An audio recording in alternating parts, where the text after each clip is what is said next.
ఈశ్వర స్వరూపమైన సభకి నమస్కారం. నిన్నటి రోజు ఉపన్యాసం పూర్తి చేసే సమయానికి తాటకా సంహారం గురించి నేను మీతో మనవి చేసి ఉన్నాను. మీరు ఈ సందర్భంలో ఒక విషయాన్ని గమనించే ప్రయత్నం చేయండి. తాటక తండ్రి చాలా సదాచారం కలిగినటువంటి వాడు. ఆయన ఏమి దుర్మార్గుడు కాదు, దుర్బుద్ధి కాడు, చక్కటి ఆచారనిష్ట కలిగినటువంటి వాడు అని వాల్మీకి మహర్షి చెప్పారు. అందుకే శ్రీరామాయణాన్ని చదివేటప్పుడు, శ్రీరామాయణాన్ని వినేటప్పుడు చాలా జాగ్రత్తగా పరిశీలన చేయవలసి ఉంటుంది. ఆయన ఎందుకు దోషం ఏమైనా ఉందా? దోషం ఏం లేదు. దశరథ మహారాజు గారు పుత్రులు లేకపోతే ఎలా పుత్రకామేష్టి అశ్వమేధం చేశాడో అలా ఆయన కూడా చతుర్ముఖ బ్రహ్మగారి గురించి తపస్సు చేశారు. తపస్సు చేసి ఆయన వలన ఒక కుమార్తెని పొందాడు. చిత్రంగా ఆమె విశేషమైనటువంటి బలసంపత్తి కలిగినటువంటి కుమార్తెగా పరిణమించింది. ఆమెని ఒక యోగ్యుడైన వ్యక్తిని చూసి వివాహం చేశాడు. అక్కడ వరకు దోషం ఏముంది? ఏమి దోషం లేదు. కానీ శ్రీరామాయణంలో ఉన్నటువంటి గమ్మత్తు ఏమిటంటే, మొట్టమొదట రామచంద్రమూర్తి ఎవరిని సంహరించడం ప్రారంభం చేశారో ఆ కుటుంబమే శ్రీరామాయణాన్ని చిట్ట చివరి వరకు కూడా శాసిస్తుంది. రామకథని, రాముని జీవితంలో ఉన్న మనశ్శాంతిని, రాముని యొక్క కుటుంబంలో ఉన్న సభ్యుల యొక్క మనశ్శాంతిని, శ్రీరామాయణాన్ని శాసించినటువంటి కుటుంబం రావణుడి చేత, రామచంద్రమూర్తి చేత వధింపబడిన మొదటి కుటుంబం. మీరు గమనించండి. ఎందుచేత అంటే తాటకనే ఆయన సంహరించారు. ఆమె కుమారుడు మారీచుడు, ఆయన్ని సంహరించలేదు రామచంద్రమూర్తి. మానవాస్త్రం పెట్టి కొట్టి వదిలేశారు. మారీచుణ్ణి చంపకుండా ఉండడమే రామాయణాన్ని ఒక పెద్ద మలుపు తిప్పింది. మీరు గమనించండి. మారీచుణ్ణి రాముడు సంహరించి ఉంటే, ఎందుకంటే సుబాహువుని చంపేశాడు, మారీచుణ్ణి కూడా చంపేస్తే ఏమో ఎలా ఉండుండేదో శ్రీరామాయణం. తాటకని చంపారు, కానీ మారీచుణ్ణి వదిలిపెట్టారు. ఆ వదిలిపెట్టేటప్పుడు కూడా ఆయన చెప్పారు లక్ష్మణమూర్తితోటి, నేను ఇతన్ని చంపట్లేదు, వదిలేస్తున్నానని చెప్పారు. ఆ మారీచుణ్ణి విడిచిపెట్టడం రామ కథనంతటినీ తిప్పేసింది ఒక మలుపు. ఇక్కడ మీకు నేను ఒక విషయాన్ని మనవి చేయవలసి ఉంటుంది. రామావతారం చాలా గొప్ప అవతారం, కృష్ణావతారం పరిపూర్ణ అవతారం. రామావతారానికి కృష్ణావతారానికి ఒక ప్రధానమైనటువంటి వ్యత్యాసం ఒకటి మీకు కనపడుతుంది. మీరు చూడండి, కృష్ణ పరమాత్మ చాలా చంటి పిల్లవాడిగా ఉన్నప్పుడు తన దగ్గరికి వచ్చినటువంటి రాక్షసుల దగ్గర నుంచి ఎవరిని వదిలిపెట్టడు. అవకాశం దొరికింది అంటే చంపేయడమే. కురుక్షేత్రం వచ్చేంత వరకు ఆయన ఏమి ఆగడం. కురుక్షేత్రం వచ్చే లోపలే చాలా మందిని చక్కబెట్టేశాడు. పూతనాదులను, కంసుణ్ణి, జరాసంధుణ్ణి, వీళ్ళందరినీ అసలు ఇంకా కురుక్షేత్ర యుద్ధం రాకముందే చాలా మంది ధర్మ వ్యతిరిక్తమైనటువంటి వాళ్ళందరినీ ఆయన నిగ్రహించాడు. రామావతారం ఏం చేస్తుంటుందంటే కొంతమందిని సంహరిస్తాడు, కొంతమందిని వదిలిపెట్టేస్తుంటాడు. ఇది మీరు కొంచెం జాగ్రత్తగా చూస్తే మనుష్యునికి ఉండేటటువంటి తత్వం అవతారమునందు రామచంద్రమూర్తి పాటించాడు అని కనిపిస్తుంది. అలా చేసి ఉండకపోతే అవతార ప్రయోజనాన్ని సాధించుకోవడం కూడా కష్టమయ్యేది. మారీచుడు లేకపోతే అంత సమర్థవంతంగా అసలు సీతాపహరణానికి రావణాసురుడికి ఉపకరించగలిగినటువంటి వేరొక రాక్షసుడు ఉంటాడా అన్నది కూడా కొంచెం ఆశ్చర్యకరమైన విషయం. రెండు, రావణాసురుడు ఎంతటి మూర్ఖుడో తెలియాలి అంటే మారీచుడిని వదిలిపెట్టాలి. మారీచుడిని వదిలిపెట్టకపోతే రావణాసురుడి యొక్క మూర్ఖత్వం మీకు అర్థం కాదు. ఎందుకంటే ప్రపంచంలో రెండు రకాలైనటువంటి మూర్ఖత్వం ఉన్న వాళ్ళు ఉంటారు. మీకు మహాభారతంలో ఒక మూర్ఖుడు కనపడతాడు, శ్రీరామాయణంలో ఒక మూర్ఖుడు కనపడతాడు. ఒక ఆయనకి యుక్తాయుక్త విచక్షణ లేనివాడు దుర్యోధనుడు. అసలు ఆయనకి మంచి ఇది చెడిది అన్న ఆలోచన చేశాడు అని మనకి అనిపించదు. ఆయన ఎప్పుడూ పక్కనున్న వాళ్ళ చెడ్డ మాటలు వింటుంటాడు, చెడు నిర్ణయాలు తీసుకుంటూ ఉంటాడు. ఆయన పుట్టినప్పుడే కలిపురుషుడు అని నిర్ణయం చేశాడు. రావణాసురుడు అలా కాదు. ఆయన బ్రహ్మవంశంలో జన్మించాడు. ఆయన జన్మ కూడా చాలా ఆశ్చర్యకరమైనటువంటి రీతిలో వచ్చింది. అసలు రావణాసురుడు జన్మించడమే కేవలం ఒక రకమైన అసూయ చేత, ఇలాంటి పిల్లాన్ని మనకి కూడా కనేటట్టుగా మన కూతుర్ని ఆయన దగ్గరికి, విశ్వవసవ బ్రహ్మ దగ్గరికి పంపించాలనేటటువంటి దురాలోచన చేత రావణాసురుని యొక్క తాత చేసినటువంటి ప్రణాళిక వల్ల రావణాసురుడు జన్మించాడు. అతను వేదం చదువుకున్నాడు, ఆయనకు అన్నీ తెలుసు, ఆయనకి తెలియందేం లేదు. ఆయన తపస్సు చేశాడు, చతుర్ముఖ బ్రహ్మగారి యొక్క అనుగ్రహాన్ని పొందాడు, నిరంతరం శివుణ్ణి ఆరాధన చేసేవాడు. ఆయనకి ఇన్ని తెలిసున్నా కూడా వచ్చిన పెద్ద సమస్య ఎక్కడ అంటే, ఆయనకి ధర్మము తెలుసు, అధర్మము తెలుసు, సత్యము తెలుసు, అసత్యము తెలుసు, ఏది నిలబడుతుందో తెలుసు, ఏది నిలబడదో తెలుసు. ఇన్ని తెలిసినా ఒకరు చెప్పినా ఆయన వినడు. ఏ ఒక్కొక్కసారి చాలా పెద్ద పొరపాటు వైపుకి పెడతాడు రామచంద్రమూర్తి, చాలా పెద్ద పొరపాటు వైపుకే పెడతాడు. ఆ పొరపాటే కానీ జరిగిపోయింది అనుకోండి, రాముడికి కాదు రాముడి కులగురువులు కూడా తలంచుకోవాలి. అంత పెద్ద పొరపాటు వైపు అడుగు వేస్తాడు రాముడు. ఇది మనుష్య సహజం. నేను అందుకే మీతో మనవి చేశా, రామాయణాన్ని భగవంతుని కథ అన్న బుద్ధితో వినకండి అని చెప్తుంటాను నేను. ఎందుకంటే మీరు రామాయణాన్ని కేవలం నరుడి కథ అని మీరు విన్నారనుకోండి, మీకు మీ జీవితాన్ని రాముడిని ఆదర్శంగా తీసుకుని ఎలా దిద్దుకోవచ్చో అర్థమవుతుంది. మీకు అలా కానప్పుడు ఏమవుతుందంటే, రాముడు పితృవాక్య పరిపాలన చేశాడు, దేవుడు కాబట్టి చేశాడు. రాముడు సీతమ్మ కోసం ఏడిచాడు, అదే నటన కోసం ఏడిచాడు. రాముడు రావణ సంహారం చేశాడు, దేవుడు కాబట్టి చేశాడు. మీకు ప్రతిదానికి ఏమవుతుందంటే, దేవుడు కాబట్టి ఆయన చేశాడు. అప్పుడు రాముడు మీకెందుకు పనికొస్తాడు? అప్పుడు రాముడి ఏం చేశాడో అది మీరు చేయడానికి ఏం లేదు అందులో. అలా కాదు, రాముడి కథ నరుడి కథ అని మీరు వింటే, రావణాసురుడికి ఉన్నటువంటి దోషం ఏదో, రామచంద్రమూర్తికి ఉన్నటువంటి సుగుణం ఏదో మీకు బాగా అర్థమవుతుంది. ఎంత చిన్నవాడు చెప్పనివ్వండి, దానిలో ఉన్నటువంటి యోగ్యతని విచారణ చేస్తాడు రాముడు. విచారణ చేయడం అంటే ఎలా ఉంటుందో తెలుసా అండి? తన బుద్ధికి నచ్చడం అన్నది కాదు రాముడికి. తనకెవరో ఏదో ఒకటి చెప్పారు, అది తనకు అనుకూలంగా ఉంది, అది చేయడానికి బాగుంది, ప్రయోజనం ఇచ్చేస్తుంది. ఇంకొకరు చెప్పారు, అది తక్షణ ప్రయోజనం ఇవ్వదు, చాలా కాలం పడుతుంది, ఏదో శాస్త్రాన్ని పాటించమంటున్నాడు. రెండిట్లో ఏది పాటించాలి అంటే, రాముడు తక్షణ ప్రయోజనాన్ని ఇచ్చేటటువంటి విషయం వైపు మొగ్గు చూపించాడు. ఆయన శాస్త్రోక్తమైన వాక్కు ఏది చూస్తాడు, ఏది శాస్త్రం చెప్పింది, ఏది ఋషి చెప్పాడు, దాని వైపుకి మొగ్గుతాడు. అది చాలా గొప్ప గుణం జీవితంలో. మీరు గమనిస్తూ ఉంటారు, మీరు చూడండి, లోకంలో మీతో అనేక మంది సమన్వయం అవుతుంటారు. సాధారణంగా ఏం చేస్తారంటే, మిమ్మల్ని ఒక సలహా అడుగుతారు, మీరు ఒక సలహా చెప్తారు, వాళ్ళు ఏదో చెయ్యాలనుకుంటారు, వాళ్ళు అలాగే చేస్తారు, వాళ్ళు మీ మాట ఏం పాటించరు. ఇది ఎక్కడి నుంచి వస్తుందంటే, ఈ గుణం ఇది రావణ బుద్ధి, అది మంచి బుద్ధి కాదు, అలా ఉండకూడదు. మీరు ఒక నిర్ణయం చేసుకునే ముందు పెద్దలైనటువంటి వారు శాస్త్రోక్తమైన వాక్కు చెప్తే మీరు వెంటనే అటువైపుకు మొగ్గి, నా అదృష్టం, చాలా మంచి మాట విన్నాను, చాలా శాస్త్రీయమైన పలుకు పలికారైనా, కాబట్టి నేను అలా చేస్తానని చెప్పి మీరు అన్న సంకల్పాన్ని విడిచిపెట్టగలిగి ఉండాలి. ఈ బుద్ధి మీకు ఎక్కడి నుంచి వస్తుందంటే, మీరు రామాయణంలో రామచంద్రమూర్తిని బాగా గమనిస్తే మీరు తెలుసుకోగలుగుతారు. అందుకే ఒక యక్ష కుటుంబం అందది, యక్షిణీ కుటుంబం తాటకి, కానీ ఆవిడ ఎంత ఆశ్చర్యకరమైనటువంటి పాత్ర పోషించిందంటే శ్రీరామాయణంలో, ఆశ్చర్యకరమైనటువంటిది. ఇంకంతకన్నా ఇంకొక మాట అనడానికి వీల్లేదు. మొట్టమొదట రాముడు సంహరించినటువంటిది తాటకని. అంటే ఆవిడ జీవితం ఏమైపోయిందంటే, తన భర్త మరణించడానికి కారణం ఏది విచారణ చెయ్యలేకపోయింది. అగస్త్యుడు నా భర్తని ఎందుకు చంపాడు అన్నది ఆలోచించి ఉంటే ఆమె బలం ఏమో ఎందుకు ఉపయోగపడి ఉండేదో. ఆ ఆలోచన ఒక్కటి రాలేదు. రాకపోవడం ఆవిడ బలం దేనికి పనికొచ్చిందో తెలుసా అండి? అగస్త్యుణ్ణి ఏమీ చెయ్యలేను అని తెలుసుకుంది. కోపం శేషేన పూరయేత్తని ఆర్యోక్తి. అత్త మీద కోపం దుట్ట మీద చూపించారంటారు చూసారా?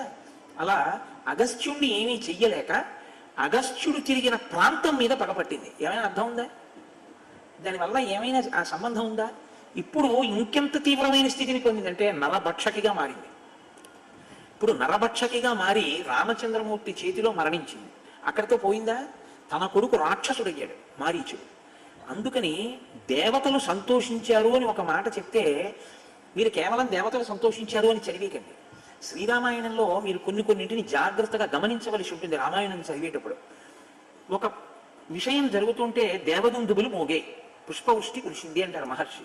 మీరు ఆగలక ఆగి ఒకసారి ఆలోచన చెయ్యాలి, ఈ సన్నివేశంలో అలా ఎందుకు జరిగింది, దేవతలు ఎందుకు సంతోషించారు. దేవతలు ఎప్పుడు కూడా ధర్మం గెలవాలని కోరుకునేటటువంటి వాళ్ళు.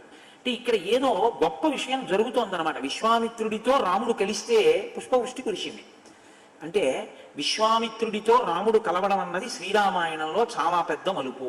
మీరు ఆ కోణంలో రామాయణాన్ని ఒకసారి చూడవలసి ఉంటుంది. అప్పుడు ఒక్కొక్కసారి శ్రీరామాయణం అంతా ఉంటుందండి, ఇది యుద్ధకాండలో అసలు మరీ విశేషంగా ఉంటుంది. ఒక్కొక్కసారి బయలుదేరితే పరాగముతో కూడిన గాలి వీచింది అంటారు మహర్షి, అంటే దుమ్ముతో గాలి రేగింది అంటారు. నక్కల నోట్లోంచి అగ్నిహోత్రం పడింది అంటారు. ఒక్కొక్కసారి ప్రకృతి పులకించింది అంటారు. ఒక్కొక్కసారి ప్రకృతి శోషించింది అంటారు. ఇవి వ్యక్తులలో ఉండేటటువంటి హృదయ స్పందనలకు ప్రకృతి ప్రతిస్పందిస్తూ ఉంటుంది. అది వ్యక్తిత్వం మీద ఆధారపడి ఉంటుంది. తాను 10 మందికి పనికొచ్చేవాడై తన మనసుని అలా సంస్కరించుకోగలిగితే ఖచ్చితంగా ఈశ్వరుడు ప్రకృతి సంతోషిస్తాయి. మీరు అలా సంస్కరించుకోలేకపోతే అత్యంత ప్రమాదకరమైన ధోరణికి వెళుతుంది. తపస్సు మంచిదా, తపస్సు చెడ్డదా అని నేను మిమ్మల్ని ప్రశ్న వేశాను అనుకోండి, వెంటనే ఏం చెప్తారంటే తపస్సు మంచిది అంటారు. నేనంటాను తపస్సు మంచిది అని చెప్పద్దు, దేని కొరకు తపస్సుని వాడుతున్నావన్నది నిర్ణయించుకో అని చెప్తాను. మీరు రామాయణం మీకు బాగా అర్థమైతే మీకు ఈ ప్రశ్న ఇది మీకు బాగా అలవాటు అవుతుంది. పూజ చేస్తున్నాడు గొప్ప అని అడిగారు అనుకోండి, పూజ చేస్తున్నాడు గొప్ప కాదు, పూజ వలన మనసు ఎంత సంస్కరించుకుంటున్నాడో చూడండి అని చెప్తాను. ఎందుకు చెప్తానంటే ఈ మాట సుందరకాండలో దీని మీద శ్లోకాలు ఉన్నాయి. నియుజ్యమానాస్సు గజాస్వహస్త సకేశరాశ్చొత్పల పత్రహస్త బభూవదేవీ చ కృతాసుహస్త లక్ష్మీస్తదా పద్మిని పద్మహస్త అంటారు మహర్షి. ప్రతిరోజు పూజ చేస్తాడు రావణుడు లక్ష్మీదేవికి. సీతమ్మని కామదృష్టితో చూస్తాడు. ఏమిటి దానివల్ల సంతోషం? నీవు ఏ ఉపాసన చేస్తున్నావో ఆ ఉపాసన అనేటటువంటిది ఎప్పుడూ కూడా ముందుకి నడుస్తూ ఉండాలి. ఈ నడవడం అన్నది ఎలా ఉండాలో తెలుసా అండి? పూజా మందిరంలో కూర్చోవడం థర్మామీటర్ తాలూకా ఆ ఉష్ణోగ్రతని చెప్పేటటువంటి చిన్న నాడి ఉంటుంది, ఆ ముందు పొటమరించేటటువంటిది. దాన్ని మీరు ఇలా చేత్తో పట్టుకున్నారనుకోండి, మీ శరీరంలో ఉష్ణోగ్రత ఎంత ఉందో అంతవరకు అందులో ఉన్న పాదరస మట్టం ముందుకెడుతూనే ఉంటుంది. మీ పూజా మందిర ప్రవేశం మీరు రాత్రి పడుకునేంత వరకు మీలో ఉపాసనలు అలా నడిపిస్తుండాలి తప్ప పూజామందిర ప్రవేశం దేని కొరకు అంటే కేవలం ఒక గంట సేపు ఏదో భగవంతుడికి అగరత్తులు చూపించడానికి, దీపం చూపించడానికి, 23 గంటలు పాపకర్మ చేయడానికి పనికొచ్చింది అనుకోండి. మీరు చేసి ఈ గంట పూజ మిమ్మల్ని రక్షించలేదు. బాగా జ్ఞాపకం పెట్టుకోండి. మీరు ఏం చేస్తున్నారంటే సంభారములను వాడుతున్నారంతే. నేను ఏమని చెప్పవలసి ఉంటుందంటే దాని గురించి మీరు కొన్ని సంభారములను వినిమయం చేస్తున్నారు తప్పించి మీ మనసు మీద దాని ప్రభావం ఏమీ లేదు. మీ మనసు ఏమీ మారలేదు, అది సంస్కరింపబడలేదు. మనసు సంస్కరింపబడనంత కాలం మీరు తపస్సు చెయ్యండి, పూజ చెయ్యండి, పునస్కారం చెయ్యండి, సత్కారాలు చేయండి, సన్మానాలు చెయ్యండి, ఏది చెయ్యండి, నిరర్థకం. మీకు అందుకే శ్రీరామాయణంలో తపస్సు చేసేవాళ్ళు కనపడతారు, తపస్సు చెయ్యని వాళ్ళు కనపడతారు. రాముడు తపస్సు చేశాడు అని శ్రీరామాయణంలో ఎక్కడా లేదు. ఆయన వెళ్ళిపోయి ఎక్కడ అరణ్యంలో ముక్కు మూసుకుని ఈనాడు తపస్సు చేశాడు, దేవతలు ప్రత్యక్షం అయ్యారని లేదు. తపస్సు చేశాడు రావణాసురుడు. రావణాసురుడు చేశాడు, కుంభకర్ణుడు చేశాడు, విభీషణుడు చేశాడు, ముగ్గురు చేశారు. నేను ఉత్తరాఖండ్ నుంచి ప్రస్తావన చేస్తున్నా. బ్రహ్మగారు ప్రత్యక్షం అయ్యారు. నీకేం కావాలని అడిగాడు రావణాసురుడిని. నాకు చావు ఉండకూడదన్నారు. కుదరదన్నారు. కుదరదు, చచ్చిపోవలసింది. చచ్చిపోవడం అంటే ఏంటి? శరీరం పడిపోతుంది, అది తప్పదు ఎవరికైనా. ఇంకో విషయం అడిగన్నారు. అయితే నాకు వీళ్ళ వీళ్ళ వీళ్ళ వీళ్ళ వల్ల మరణం ఉండకూడదన్నారు. తథాస్తు.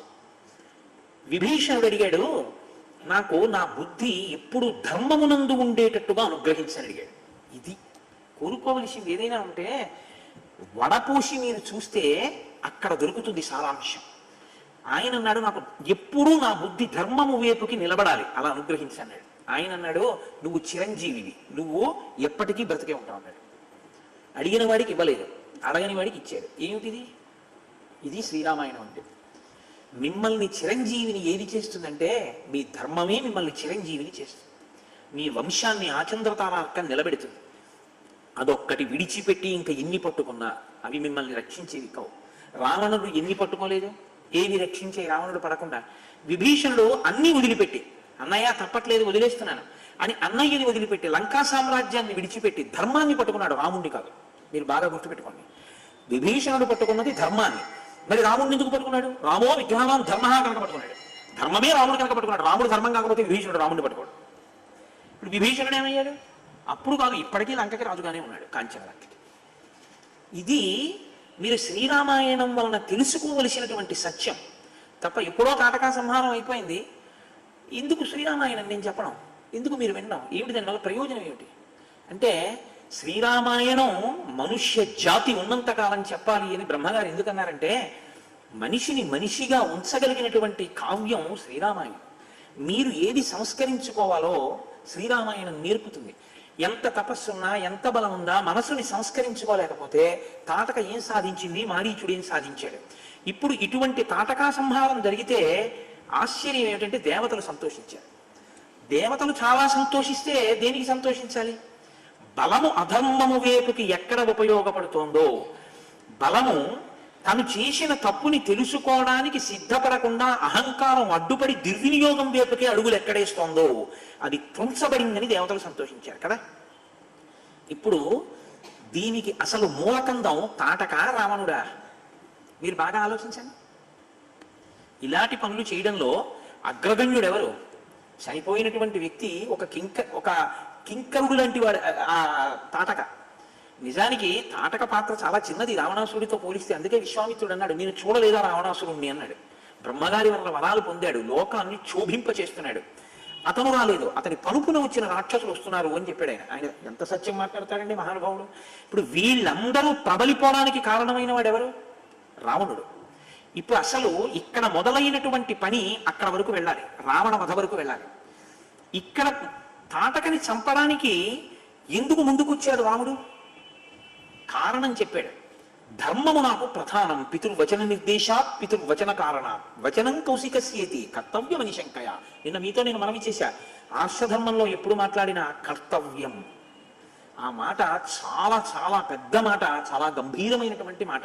ఇది మీరు పట్టుకోగలిగితే జీవితంలో సుఖశాంతులు ఎక్కడి నుంచో రావు. ఎవరో తెచ్చి మీ జీవితంలో శాంతి పెట్టలేరు, ఎవరో తెచ్చి సుఖాన్ని మీకు ఇస్తారనుకోవడం ఒక వెర్రంతే. అలా ఏం ఉండదు. సుఖము శాంతికి భంగకరములు మిగిలినవి. బాగా జ్ఞాపకం పెట్టుకోండి. నా వెర్రి, నా వ్యామోహం ఏమవుతుందంటే నా సంసారం చేస్తుంది, అయితే అప్పుడు నా సుఖశాంతులకు అది భంగపాటు అవుతుంది. అలా వ్యామోహం లేకుండా మీరు మీ కర్తవ్యమునందు నిష్ఠతో ఉంటే మీరు ఎప్పుడు శాంతితో ఉంటారు, సంతోషంతో ఉంటారు. కాబట్టి ఇప్పుడు దేవతలు కర్తవ్యతానిష్టతో ఉండి ధర్మము కొరకు చంపిన వాడెవడు? వ్యక్తిగతంగా ఏమైనా రాగద్వేషాలు ఉన్నాయా రాముడికి తాటకకి? ఏం లేవు. అసలు ఆయనకు ఆ వనం కూడా తెలియదు. ఆయన ఎప్పుడు తాటకం చూడలేదు కూడా. అగస్త్యుడితో రాముడికి పరిచయం ఉన్నట్టు రామాయణంలో ఇక్కడి వరకు ఏం లేదు. మరి ఎందుకు చంపాలండి అసలు? అంటే ఒక పని చేసేటప్పుడు మీకు ఒక నిర్దిష్టమైన ఆలోచన ఉండాలి. ఈ పని ఎందుకు చేస్తున్నాను, అసలు ఆ ఆలోచనే లేకుండా ఏదో చేసేస్తున్నాను, అది వద్దని చెప్తుంది రామాయణం. మీ ఆలోచన మొట్టమొదట ఏ విషయంలోనైనా స్పష్టంగా ఉండడం. ఎంత చిన్న విషయంలోనైనా సరే స్పష్టమైన ఆలోచన, స్పష్టమైన ప్రణాళిక ఉండాలి. ఇదే ఇవాళ లోపించినటువంటి విషయం. అలారం పెట్టుకుంటాడు, నిద్ర లేవడం, కాలేజీకి వెడతాడు, చదువుకోడు, పరీక్షలు వస్తుంటాయి, టీవీ పెట్టుకుంటాడు.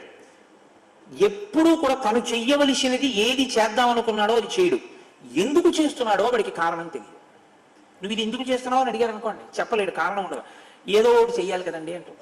బీటెక్ అయిపోయిన తర్వాత ఏం చేస్తున్నావు అని అడిగారు అనుకోండి, హైదరాబాద్ వెళ్ళిపోయి అక్కడ కంప్యూటర్స్ దేనికి నేర్చుకుంటున్నావు అని మీరు అడిగారు అనుకోండి, అందాక ఏదో ఒకటి చెయ్యాలి కదండి అంటే, అందాక ఏదో ఒకటి చెయ్యాలని చేసేవాడే కానీ దీన్ని ఇందుకోసం చేస్తున్నానని చెప్పేవాడు ఉండడు లోకంలో. అసలు ఆయనకి లక్ష్యం లేదు. రాముడు అలా కాదు. గోబ్రాహ్మణ హితార్థాయ దేశస్యాస్య సుఖాయచ.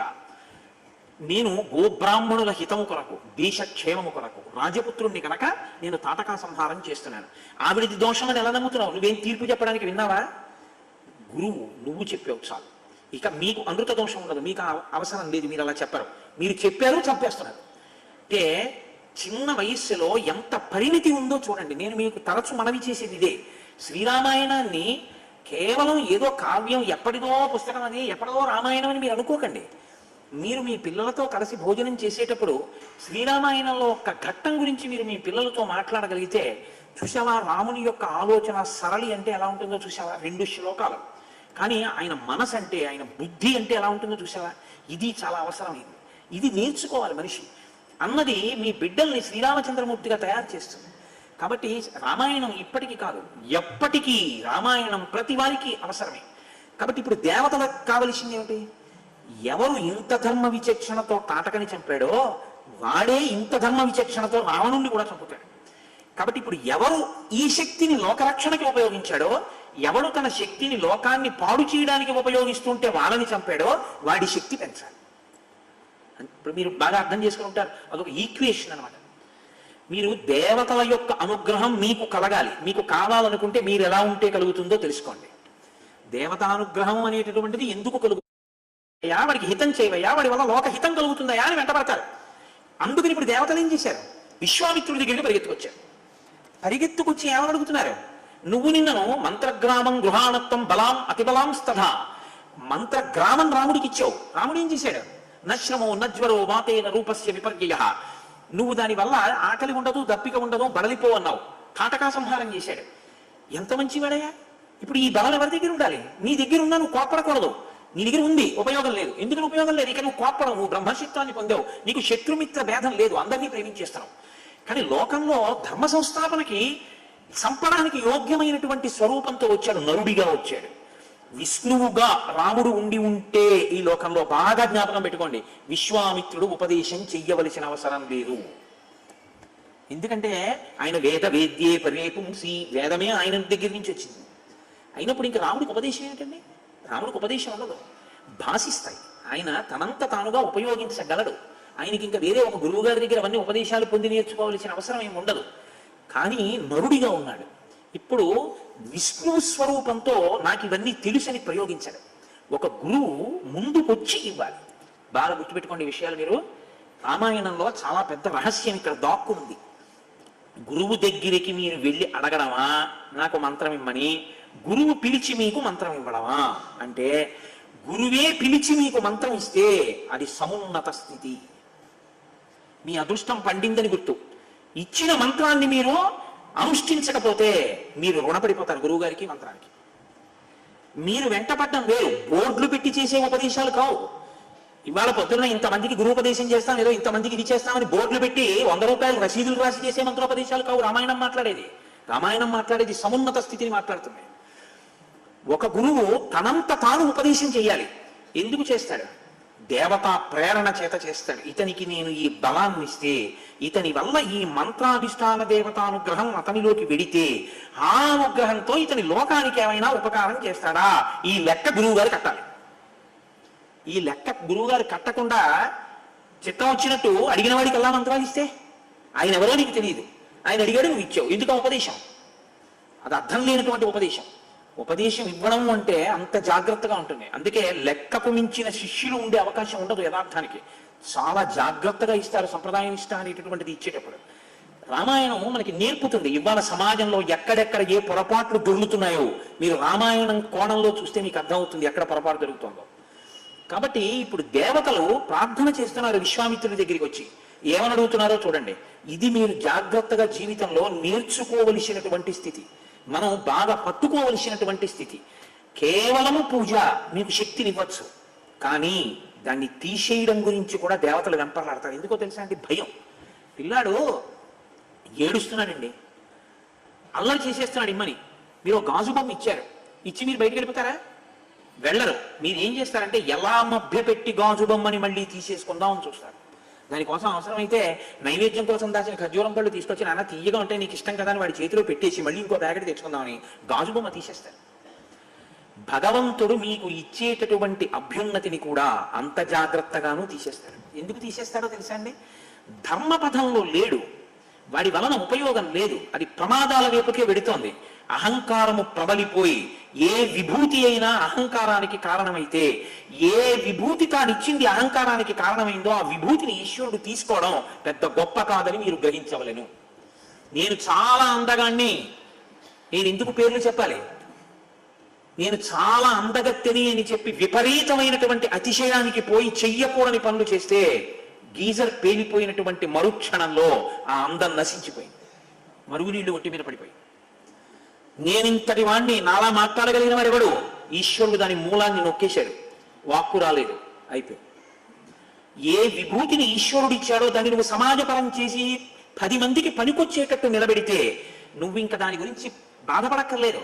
ఈశ్వరుడు నువ్వు నీ కంఠం, నీ అభ్యున్నతి కొరకు ఆయనే ఉపకరణములను నీ దగ్గరికి చేరుస్తాడు, చేర్చి రక్షణ చేస్తాడు. నిన్ను ఎందుకు రక్షిస్తాడంటే, అమ్మో వీడిని నేను చూసుకోవాలి, వాడు నా కొరకు రక్షింపగలవాడు అన్నాడు భాగవతంలో. ఆయన నా కొరకు నేను రక్షించుకోవాలి వాడిని, వాడికి ఆ తాపత్రయం లేదు, వాడు అలా అంకితం చేసుకుంటూ వెళ్ళిపోతాడు. అందుకని వాడిని నేను పొదివి పట్టుకుంటానంటాడు. ఇది లేదు, నేను ఇచ్చింది ఎంత తొందరగా తీసేద్దామని చూస్తాడు. ఎందుకంటే వీడు పాడు చేసేస్తున్నాడు దాన్ని. ఇంతే తేడా రాముడికి రావణుడికి. రాముడు వెడుతుంటే బ్రహ్మగారు వానరుల్ని సృష్టించాడు దేవతల యొక్క అంశాలతో. రావణుడు వస్తూ ఉంటే ఒక్కొక్కరిని తీసేస్తున్నాడు తాటకాదుల్ని. ఇంకింతకన్నా నేను శ్రీరామాయణం గురించి మీకేం మనవి చేయను, దీని ధర్మం గురించి. కాబట్టి తాటకా సంహారం అంటే కేవల తాటకా సంహారం అని మీరు అనుకోవద్దు. తాటకా సంహార వృత్తాంతమునందు ఇంత రహస్యం దాగి ఉంది. మీ జీవితానికి పనికొచ్చేటటువంటి లేదా మన జీవితానికి పనికొచ్చేటటువంటి ఒక అంశం అందులో ఇమిడి ఉంది. ఎప్పుడు జ్ఞాపకం పెట్టుకోవాలి. మీరు ఏదో ఒక విభూతి చేత గౌరవింపబడుతుంటారు. 10 మంది నాకు నమస్కారం చేశారనుకోండి, నేను ఇలా వస్తుంటే కారు దిగి 100 మంది వచ్చి నా కాళ్ళకి నమస్కారం చేశారనుకోండి, ఇక నేను నా కాళ్ళ వంక చూసుకుని ఆహా పాదములారా ఎంతమంది చేత నమస్కరింపబడుతున్నారే, శారదకి నాకు ఏమిటి తేడా? ఆవిడికి నమస్కారం చేస్తారు, నాకు నమస్కారం చేస్తారు అని నేను విర్రవీగాను అనుకోండి, ఈశ్వరుడు ఓహో ఇన్ని నమస్కారాలు నీకే పెడుతున్నారు అనుకుంటున్నావు అనమాట అని ఆయన ఏ విభూతి నాకు ఉండడం వల్ల నమస్కరిస్తున్నారో ఆ విభూతిని తీసేయడం కూడా ఆయనకు వచ్చు. ఎవడు నీకు నమస్కారం చేసేవాడు? ఏది నీ కుటుంబం గురించి నీ గురించి చెప్పే ఉపన్యాసం 5 ఉంటారేమో ఇందులో. రాముడి గురించి చెప్తున్నావు కాబట్టి వింటున్నారు, నువ్వు రామకథ చెప్తున్నావు కాబట్టి నీకు నమస్కారం చేస్తున్నారు. రామ, నీ నామం చెప్తే, నీ కథ 2 గంటలు చెప్తే ఇంతమంది నమస్కారమా? ఇంతమంది కూర్చుని వినడమా? తండ్రి, జన్మ జన్మలకి ఈ సౌభాగ్యాన్ని నాకు మిగల్చు, ఇంకింతకన్నా నాకేం కావాలి తండ్రి, బతికున్నన్నాళ్ళు నా ఊపిరి నిన్ను స్తోత్రం చేస్తే చాలు, అంతకన్నా నాకేం వద్దని నువ్వు అడగగలిగితే ఈ పూజనీయత 10 రెట్లు అవుతుంది. అది అనుషంగికం. దాని గురించి నువ్వు వెంపర్లాడక్కర్లేదు, అది వస్తుంది. అది దాని గురించి నువ్వు వెంపర్లాడడం మొదలెడితే అసలు పోతుంది. ఇదే దేవతానుగ్రహం అంటే. ఇది మీరు పట్టుకోవలసి ఉంటుంది బాగా రామాయణంలోంచి. కాబట్టి ఇప్పుడు దేవత వచ్చి విశ్వామిత్రుడిని అడిగారు ఏమని? ప్రజాపతేర్భృశాశ్వస్య పుత్రాన్ సత్యపరాక్రమాన్ తపోబలభృతాన్ బ్రహ్మన్ రఘవాయ నివేదయ పాత్రభూతశ్చతే బ్రహ్మన్ తవానుగమనేధృతః కర్తవ్యం చ మహత్కర్మ సురాణాం రాజసూనునా. ఎంత గొప్ప మాటలు అన్నారండి. చూసారా శ్లోకంలో కర్తవ్యం ఎప్పుడూ ఆ మాటే ఉంటుంది. ఓ బ్రహ్మన్, ఓ విశ్వామిత్ర మహర్షి, నీకు భృశాశ్వు తనకి కలిగినటువంటి కుమారులు అస్త్రస్వరూపమైనటువంటి వాళ్ళు. అస్త్రములన్నిటినీ కూడా నీకు ఇచ్చేశాడు, నీ దగ్గర ఉన్నాయి అస్త్రాలు. రాముడు అస్త్ర సంపద లేనివాడు, పిల్లవాడు, ఇంకా ఏమీ తెలియదు. నువ్వు ఇచ్చిన అస్త్రాలు కొద్దున్నాయి, వాటితో ఏం చేశాడు? తాటకా సంహారం చేసి లోకాన్ని కాపాడాడు. ఇప్పుడు ఆ అస్త్రాలు మిగిలినవి నీ దగ్గర ఉండడం కన్నా నువ్వు వాటిని రామపరం చేసేసి రాముడికి ఇచ్చేసి, రాముడు నిన్ను అనువర్తించేవాడు. ఇది పట్టుకోండి బాగా, ఈ మాట పట్టుకోండి. పాత్రభూతశ్చతే బ్రహ్మన్, ఏ మాట చెప్తున్నారో చూడండి. అతను పాత్రత కలిగినటువంటి వాడు, ఇవ్వడానికి యోగ్యమైనటువంటి వాడు. ఎందుచేత? అతను స్థిర సంకల్పంతో నీకు శుశ్రూష చేస్తున్నాడు. ఇవాళ వచ్చిందని, ఇవాళ ఇచ్చావని దానితో ఒక పని చేస్తే దానివల్ల 10 మంది పొగిడితే ఈ పొగట్టం అంతటికి నా గొప్పతనమే అండవు. ఈ గొప్పతనం ఎందుకు చంపాను? విశ్వామిత్రుడు చెప్పాడు కనుక. చంపడానికి ఉపకరణం ఏది? విశ్వామిత్రుడు ఇచ్చాడు కనుక. కాబట్టి గౌరవం ఎవరిది? విశ్వామిత్రుడి. విశ్వామిత్రుడు ఇవ్వకపోతే నా బతుకేమయ్యేది? కాబట్టి నేను ఎవరి కింకరుణ్ణి అని ఇంకా ఇంకా ఇంకా ఇంకా వంగి నమస్కారం చేస్తాడు. వాడికా ఇవ్వవలసింది? పనికి మాలిన వాడికా? పనికి మాలిన వాడికి ఇచ్చి ఎంత బాధపడుతున్నావో చూసావుగా. అది తీసేయడానికి ఈయన వెళ్ళాలి. అందుకని ఈయనకి ఇచ్చేసి నీ దగ్గర ఉన్న అస్త్రాలన్నీ. ఇప్పుడు మీరు పట్టుకున్నారా? దేవతలు ఎవరికి శక్తినిమ్మని ప్రార్థన చేస్తారో. నేను రామాయణ కోణంలో చూస్తే నాకు చాలా ఆశ్చర్యంగా ఉంటుంటుంది. నేను ఒకప్పుడు పుష్కరాలకు వెడితే ఒక ఆయనను 4 కొడుకులు వాదన చేసుకుంటున్నారు. నేను అనుకున్నాను ఇలా దెబ్బలాడుతున్నారులా ఉంది పాపం పెద్ద ఆయన్ని, ఇదేమిటి ఇలా దెబ్బలాడుతున్నారు పుష్కరాలకు వచ్చి అనుకున్నాను. తీరా దగ్గరికి వెళ్ళి చూస్తే 4 కొడుకులు కలిసి నాన్నగారిని నిర్బంధిస్తున్నారు. నాన్నగారండి, మేము చిన్న పిల్లలుగా ఉన్నప్పుడు మీరు ఒక ప్రాథమిక పాఠశాలలో ఉపాధ్యాయుడుగా పనిచేస్తూ మీరు ఇంత గౌరవంతో బతకండని మాకు ప్రతిరోజు సంధ్యావందనం చేస్తే తప్ప పాలు తాగనిచ్చేవారు కాదు. అంత భక్తితో బతకడం, అంత కర్తవ్యతానిష్టతో బతకడం మీరు మాకు నేర్పారు. మేము 4 పెద్దవాళ్ళం అయిపోయాం. 4 ఎంత పెద్దవాళ్ళు అయ్యారు? నేను ఆ తర్వాత వాళ్ళని పలకరిస్తే ఒక ఆయన IAS, ఒక ఆయన IPS, ఒక ఆయన పెద్ద డాక్టరు, ఒక ఆయన ఒక పెద్ద ఇంజనీరు. 4 కొడుకులు, 4 కోడళ్ళు మామగారిని అత్తగారిని ప్రాధేయపడుతున్నారు. ఏమనంటే, పెద్దవాణ్ణి కాబట్టి నాది అధికారం, నాన్నగారు మీ పాదాలు ప్రతిరోజు రాత్రి వచ్చేటటువంటి సౌభాగ్యం నాకు తీసేయద్దు, నా దగ్గరే ఉండండి. తమ్ముళ్ళు 3 మరదలు, నా మిగిలినటువంటి పిల్లలు ఎన్ని మాటలైనా రానివ్వండి, నాకు సంతోషమేగా మీ గురించి వస్తే. మీరు మాత్రం అందరి దగ్గర అన్న మాట అనద్దు, నా దగ్గరే ఉండాలి నాన్నగారండి, నాకున్న ఈ అదృష్టాన్ని తీసేయద్దు. అంటే తండ్రి అంటున్నాడు, మనకి ఊళ్ళో ఉన్న పెంకుటిల్లు ఎందుకు రాదు, అమ్మేసి మీ 4కి ఇస్తానంటున్నాడు. పెద్దవాడిని అయిపోయాడు. వాళ్ళు అన్నారు, పెంకుటిల్లు అమ్మేసేయండి, ఇంకొద్దు. కానీ పెంకుటిల్లు అమ్మేసేస్తాను అన్న ఆలోచనతో పాటు మేము ఒకటి చెప్తాం. మనకు అక్కడే ఒక చిన్న స్థలం ఉంది, మీరు ఆ అమ్మితే వచ్చిన డబ్బుతో పెద్ద శివలింగం మీకు ఇష్టమైంది పట్టుకురండి, మిగిలిన డబ్బంతా నాన్నగారండి సంపాదించాం కాబట్టి మేము ఇస్తాం, మీదే, మీరు పెట్టిన భిక్ష ఈ శక్తి, శివాలయం కడతాం, అమ్మ మీరు కలిపి శివలింగం ప్రతిష్ఠ చేయండి. ఇంత కష్టపడి మీరు మమ్మల్ని పెంచి పెద్ద చేసి ఈ స్థితికి తెచ్చినందుకు మన వంశంలో పుట్టిన వాళ్ళందరూ మా తాతగారు మా ముత్తాతగారు కట్టిన గుడి అని అక్కడికి వెళ్ళాలి తప్ప నాన్నగారు ఆ డబ్బులు పంచద్దు నాన్నగారు, గుడి కట్టండి అని అడుగుతున్నారు. నేను మురిసిపోయిన ఆ కుటుంబాన్ని చూసి. మీరు ఏ విత్తనాలు చల్లుతారో ఆ పంటలే మీకు పండుతాయి కదా. మీరు బిడ్డలకి ఏ సంస్కారం నేర్పుతారో కర్తవ్యం, అలా అవ్వకపోతేనండి వదిలిపెట్టేయండి, మీ కర్తవ్యం మీరు పూర్తి చేశారు, అదే మనకి ఫలితాన్ని ఇస్తుంది. కాబట్టి రాముడికి అస్త్రాలి, రాముడు రావణ సంహారం చేస్తాడు. రావణ సంహారం చేస్తారన్న మాట చెప్పారనుకోండి, అది విశ్వామిత్రుడిని కించపరచడం. అంటే ఎవరిని సంహరించాలో దానికి ఏమి ఇవ్వాలో నాకు తెలీదా అని అడుగుతాడు. ఇప్పుడు ఏమని అడగాలి? ఫలానా పనికి నువ్వు ఇయ్యని అడగకూడదు, మా పని కోసం నువ్వు ఇయ్యని అడగాలి. ఏమిటి మా పని అంటే వాళ్ళు అంటున్నారు కర్తవ్యంచ మహత్కర్మ, చెయ్యవలసిన పెద్ద పని ఉంటుంది. ఎవరి కోసం? మా కోసం. రావణుడు చచ్చిపోతే ఎవరికంటే సంతోషం? దేవతలకి. అందుకని విశ్వామిత్ర మహర్షి నీకందరూ ఒకటే, మాకు సంతోషం. చెయ్యవలసిన పెద్ద పని కోసం రాముడికి ఈ అస్త్ర సంపద అంతటినీ కూడా ధారపోసేసి చాలా సంతోషించాడు. తప్పకుండా చేస్తాను. అయిపోయింది, దేవతలు వెళ్ళిపోయారు. రాముడికి లక్ష్మణుడికి కనపడాలా? ఇవన్నీ చెప్పడానికి కనపడక్కర్లేదు. మీ గురించి దేవతలు ఒక గురువు మనసులో ప్రచోదనం చేసేటప్పుడు మీకు కనపడగలగాలా? అక్కర్లేదు. మీ కర్తవ్యంలో మీ ఆలోచనలో శుద్ధి ఉంటే దేవతలు గురువు గారిని ప్రచోదనం చేస్తారు. కాబట్టి ఇప్పుడు విశ్వామిత్రుడు అంగీకరించాడు. ఆ రోజు రాత్రి పూర్తయింది. మరునాడు ఉదయం నిద్ర లేచారు. చెయ్యవలసినటువంటి నిత్యకర్మ పూర్తి చేసుకున్నారు. రాముడిని పిలిచాడు. కూర్చో రామా, నీకు నేను ఇవాళ దివ్యమైనటువంటి అస్త్రములు, ఈ లోకంలో ఎవరికీ తెలియనన్ని అస్త్ర సంపద నీకు నేను ఉపదేశం చెయ్యాలనుకుంటున్నాను. స్వీకరించి ఒక్కొక్క మంత్రం ఇస్తున్నాను అన్నాడు. అవి మంత్రములకు కట్టుబడి ఉంటాయి. ఆ అస్త్రము అంటే దానికి ఏం రూపం ఏం ఉండదు. అది మీరు ఒక గడ్డి పరకని తీసుకుని మీరు శౌచంతో ఉండి అభిమంత్రించారనుకోండి ఆ మంత్రాన్ని, ఆ దేవతాశక్తి ఆ గడ్డి పరకని పట్టుకుని ఎదుటివాడి మీదకి వెళ్ళి పడి చంపేస్తుంది అంతే. అది మంత్రముల చేత లొంగి ఉంటాయి ఆ శక్తులు. వాటిని అస్త్రములు అంటారు. శస్త్రములు అంటే పైకి కనపడతాయి, కత్తి, గుణపం, గొడవలు ఇలాంటివి.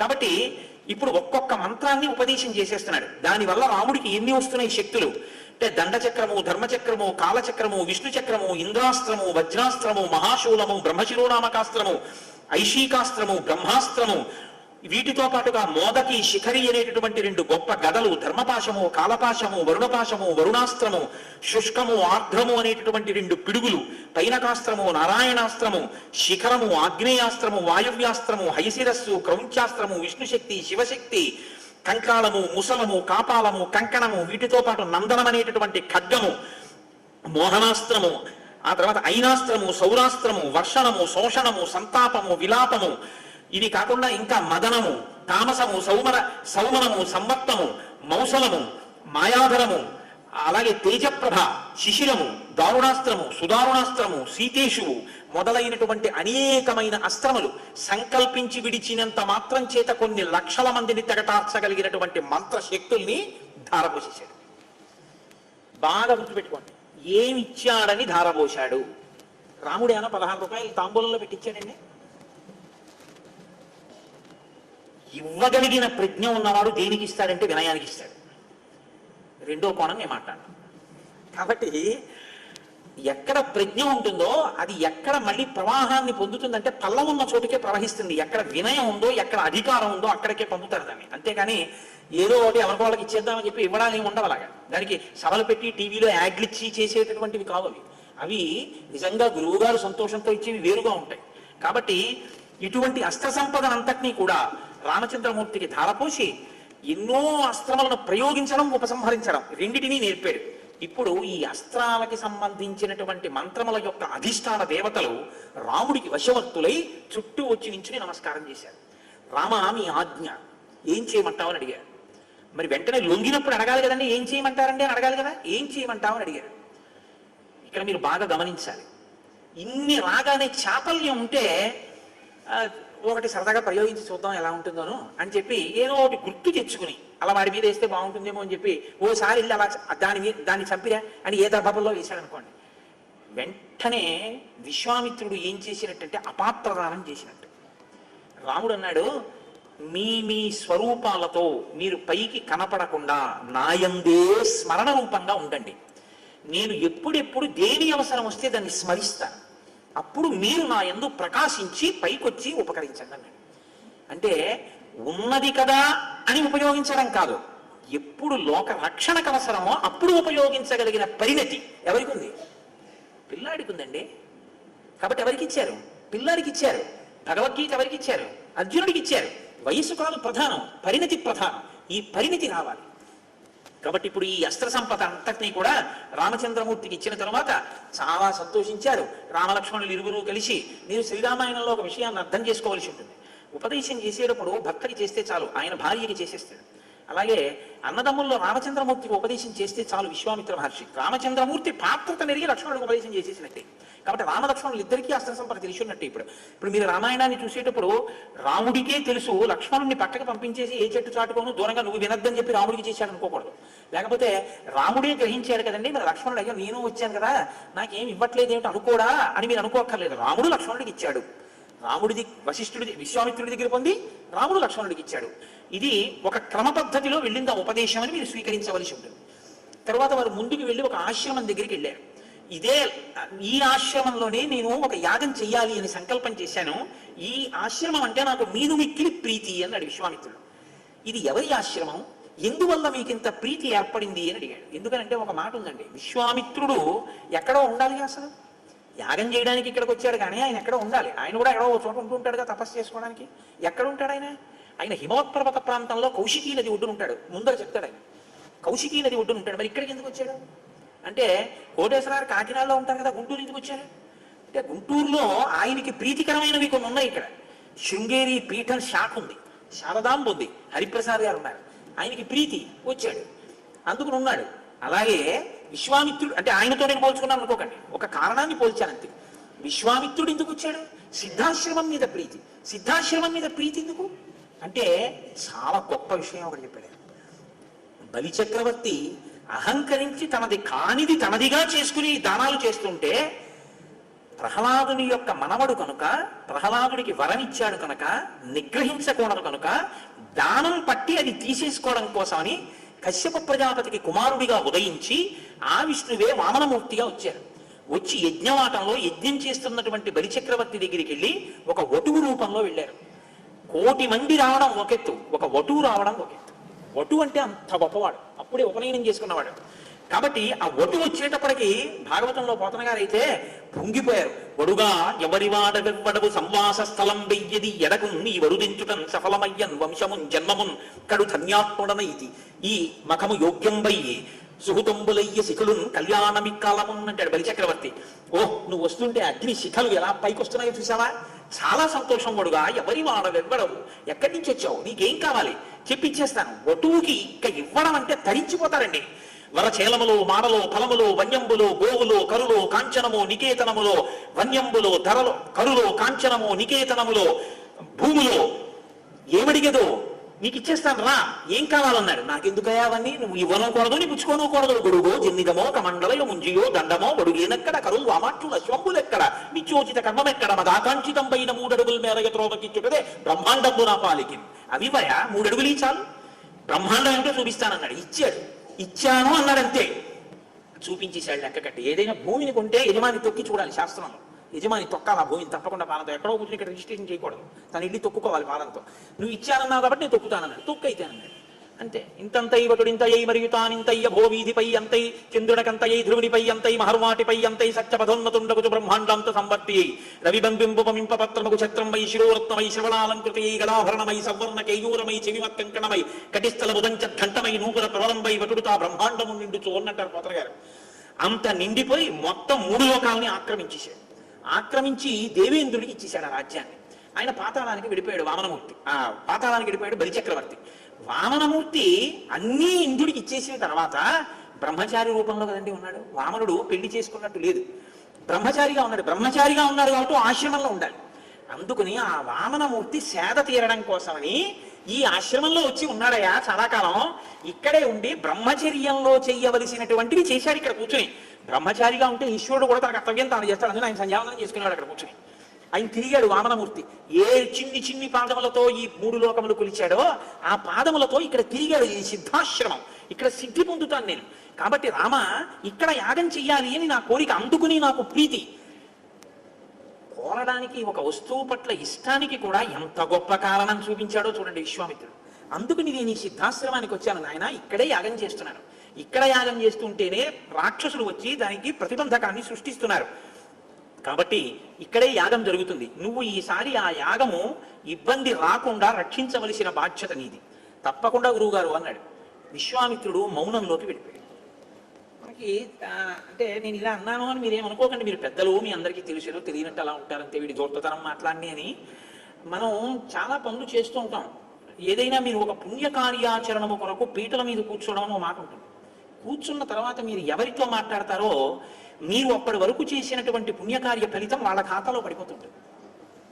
ఒక్క గురువుగారైతేనే మినహాయింపు, లేదా క్రతువుని దిద్దుబాటు చేయడానికి ఏదైనా దోషం జరుగుతుంటే చెయ్యొద్దని చెప్తేనే తప్ప. మీరు అందుకే పదార్థాలని సిద్ధం చేసుకోవడం అన్నది అంత జాగ్రత్తగా చేసుకుంటారు.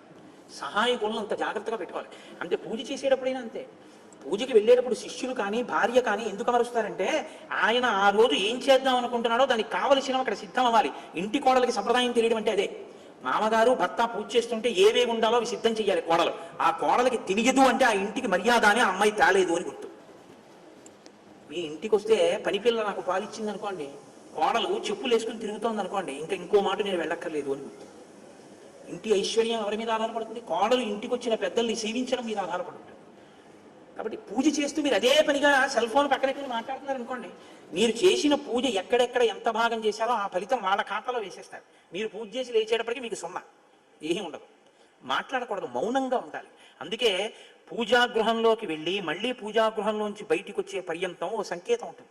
ఓ చిటిక వేశాడు అనుకోండి, అలవాటు ఉంటుంది. చిటిక వినపడింది, లేకపోతే తలుపు ఏదో ఇలా అన్నాడు అనుకోండి, అంటే ఆయనకి ఏదో అవసరం వచ్చిందనమాట. పూజలో ఏదో పదార్థం లేదు అక్కడ, మర్చిపోయారు. కాబట్టి వెంటనే మీరు రావాలి అక్కడికి. కాబట్టి అది పెద్దలైనటువంటి వారి పూజ అలా ఉంటుంది. భారతీ తీర్థస్వామి వారు అభిషేకం చేస్తుంటారు, ఎప్పుడైనా మాట్లాడతారేమో చూడండి. కూర్చున్నారంటే అయిపోయే పర్యంతం మధ్య మధ్యలో ధారాపాత్రలో నీళ్లు పోసి ఇలా చూస్తారు తప్ప, ధారాపాత్రలో నీళ్లు పోసి శివలింగం మీద పడుతున్నాయి కదా అని ఎవరినో పిలిచి కాసేపు వాడితో మాట్లాడి మరీ నీళ్లు పోసి అలా చేయరు. మౌనం, మౌన దీక్ష తీసుకుంటూ ఉంటారు ప్రత్యేకం. అందుకని విశ్వామిత్రుడు మౌనంలోకి వెళ్తున్నాడు. రామాయణం నేను అందుకే మీకు చెప్పింది, రామాయణంలో ప్రతి చిన్న విషయాన్ని చెప్తూ ఉంటారు. విశ్వామిత్రుడు మౌనంలోకి వెళ్తున్నాడు, మునులు రాముడికి చెప్పారు. రాముడు పరిగెత్తుకొచ్చి అడిగాడు, నిద్రపోలేదు, పరుగు పరుగున వచ్చి మిగిలిన మునుల దగ్గరికి, అంటే ఎప్పుడు మొదలవుతుందండి, ఎన్నాళ్ళు ఉంటుందండి, ఎన్ని రాత్రులు ఉంటుంది, ఎన్ని పగళ్ళు ఉంటుంది, మహర్షి ఎంతసేపు కూర్చుంటారు, నేను ఎంతసేపు దీనికి సిద్ధంగా ఉండాలి, 7 రాత్రులు 7 పగళ్ళు జరుగుతుంది, ఎప్పుడైనా రావచ్చు రాక్షసులు.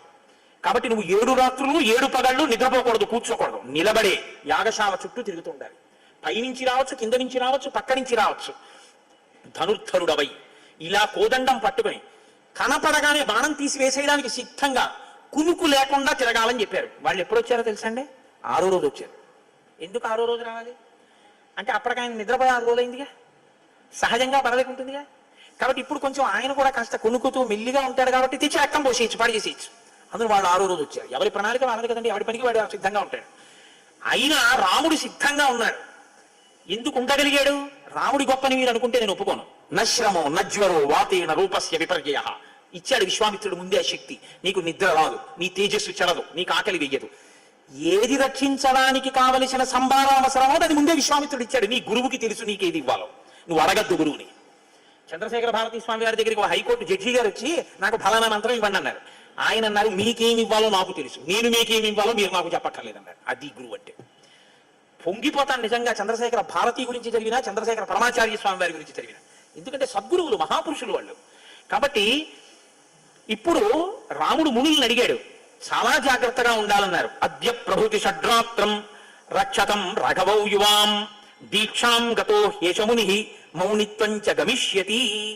ఇవాల్టి నుంచి 6 రోజుల వరకు, అంటే ఇవాల్టితో కలిపి 6 రోజుల పాటు విశ్వామిత్ర మహర్షి మౌనంలో ఉంటారు, మాట్లాడరు.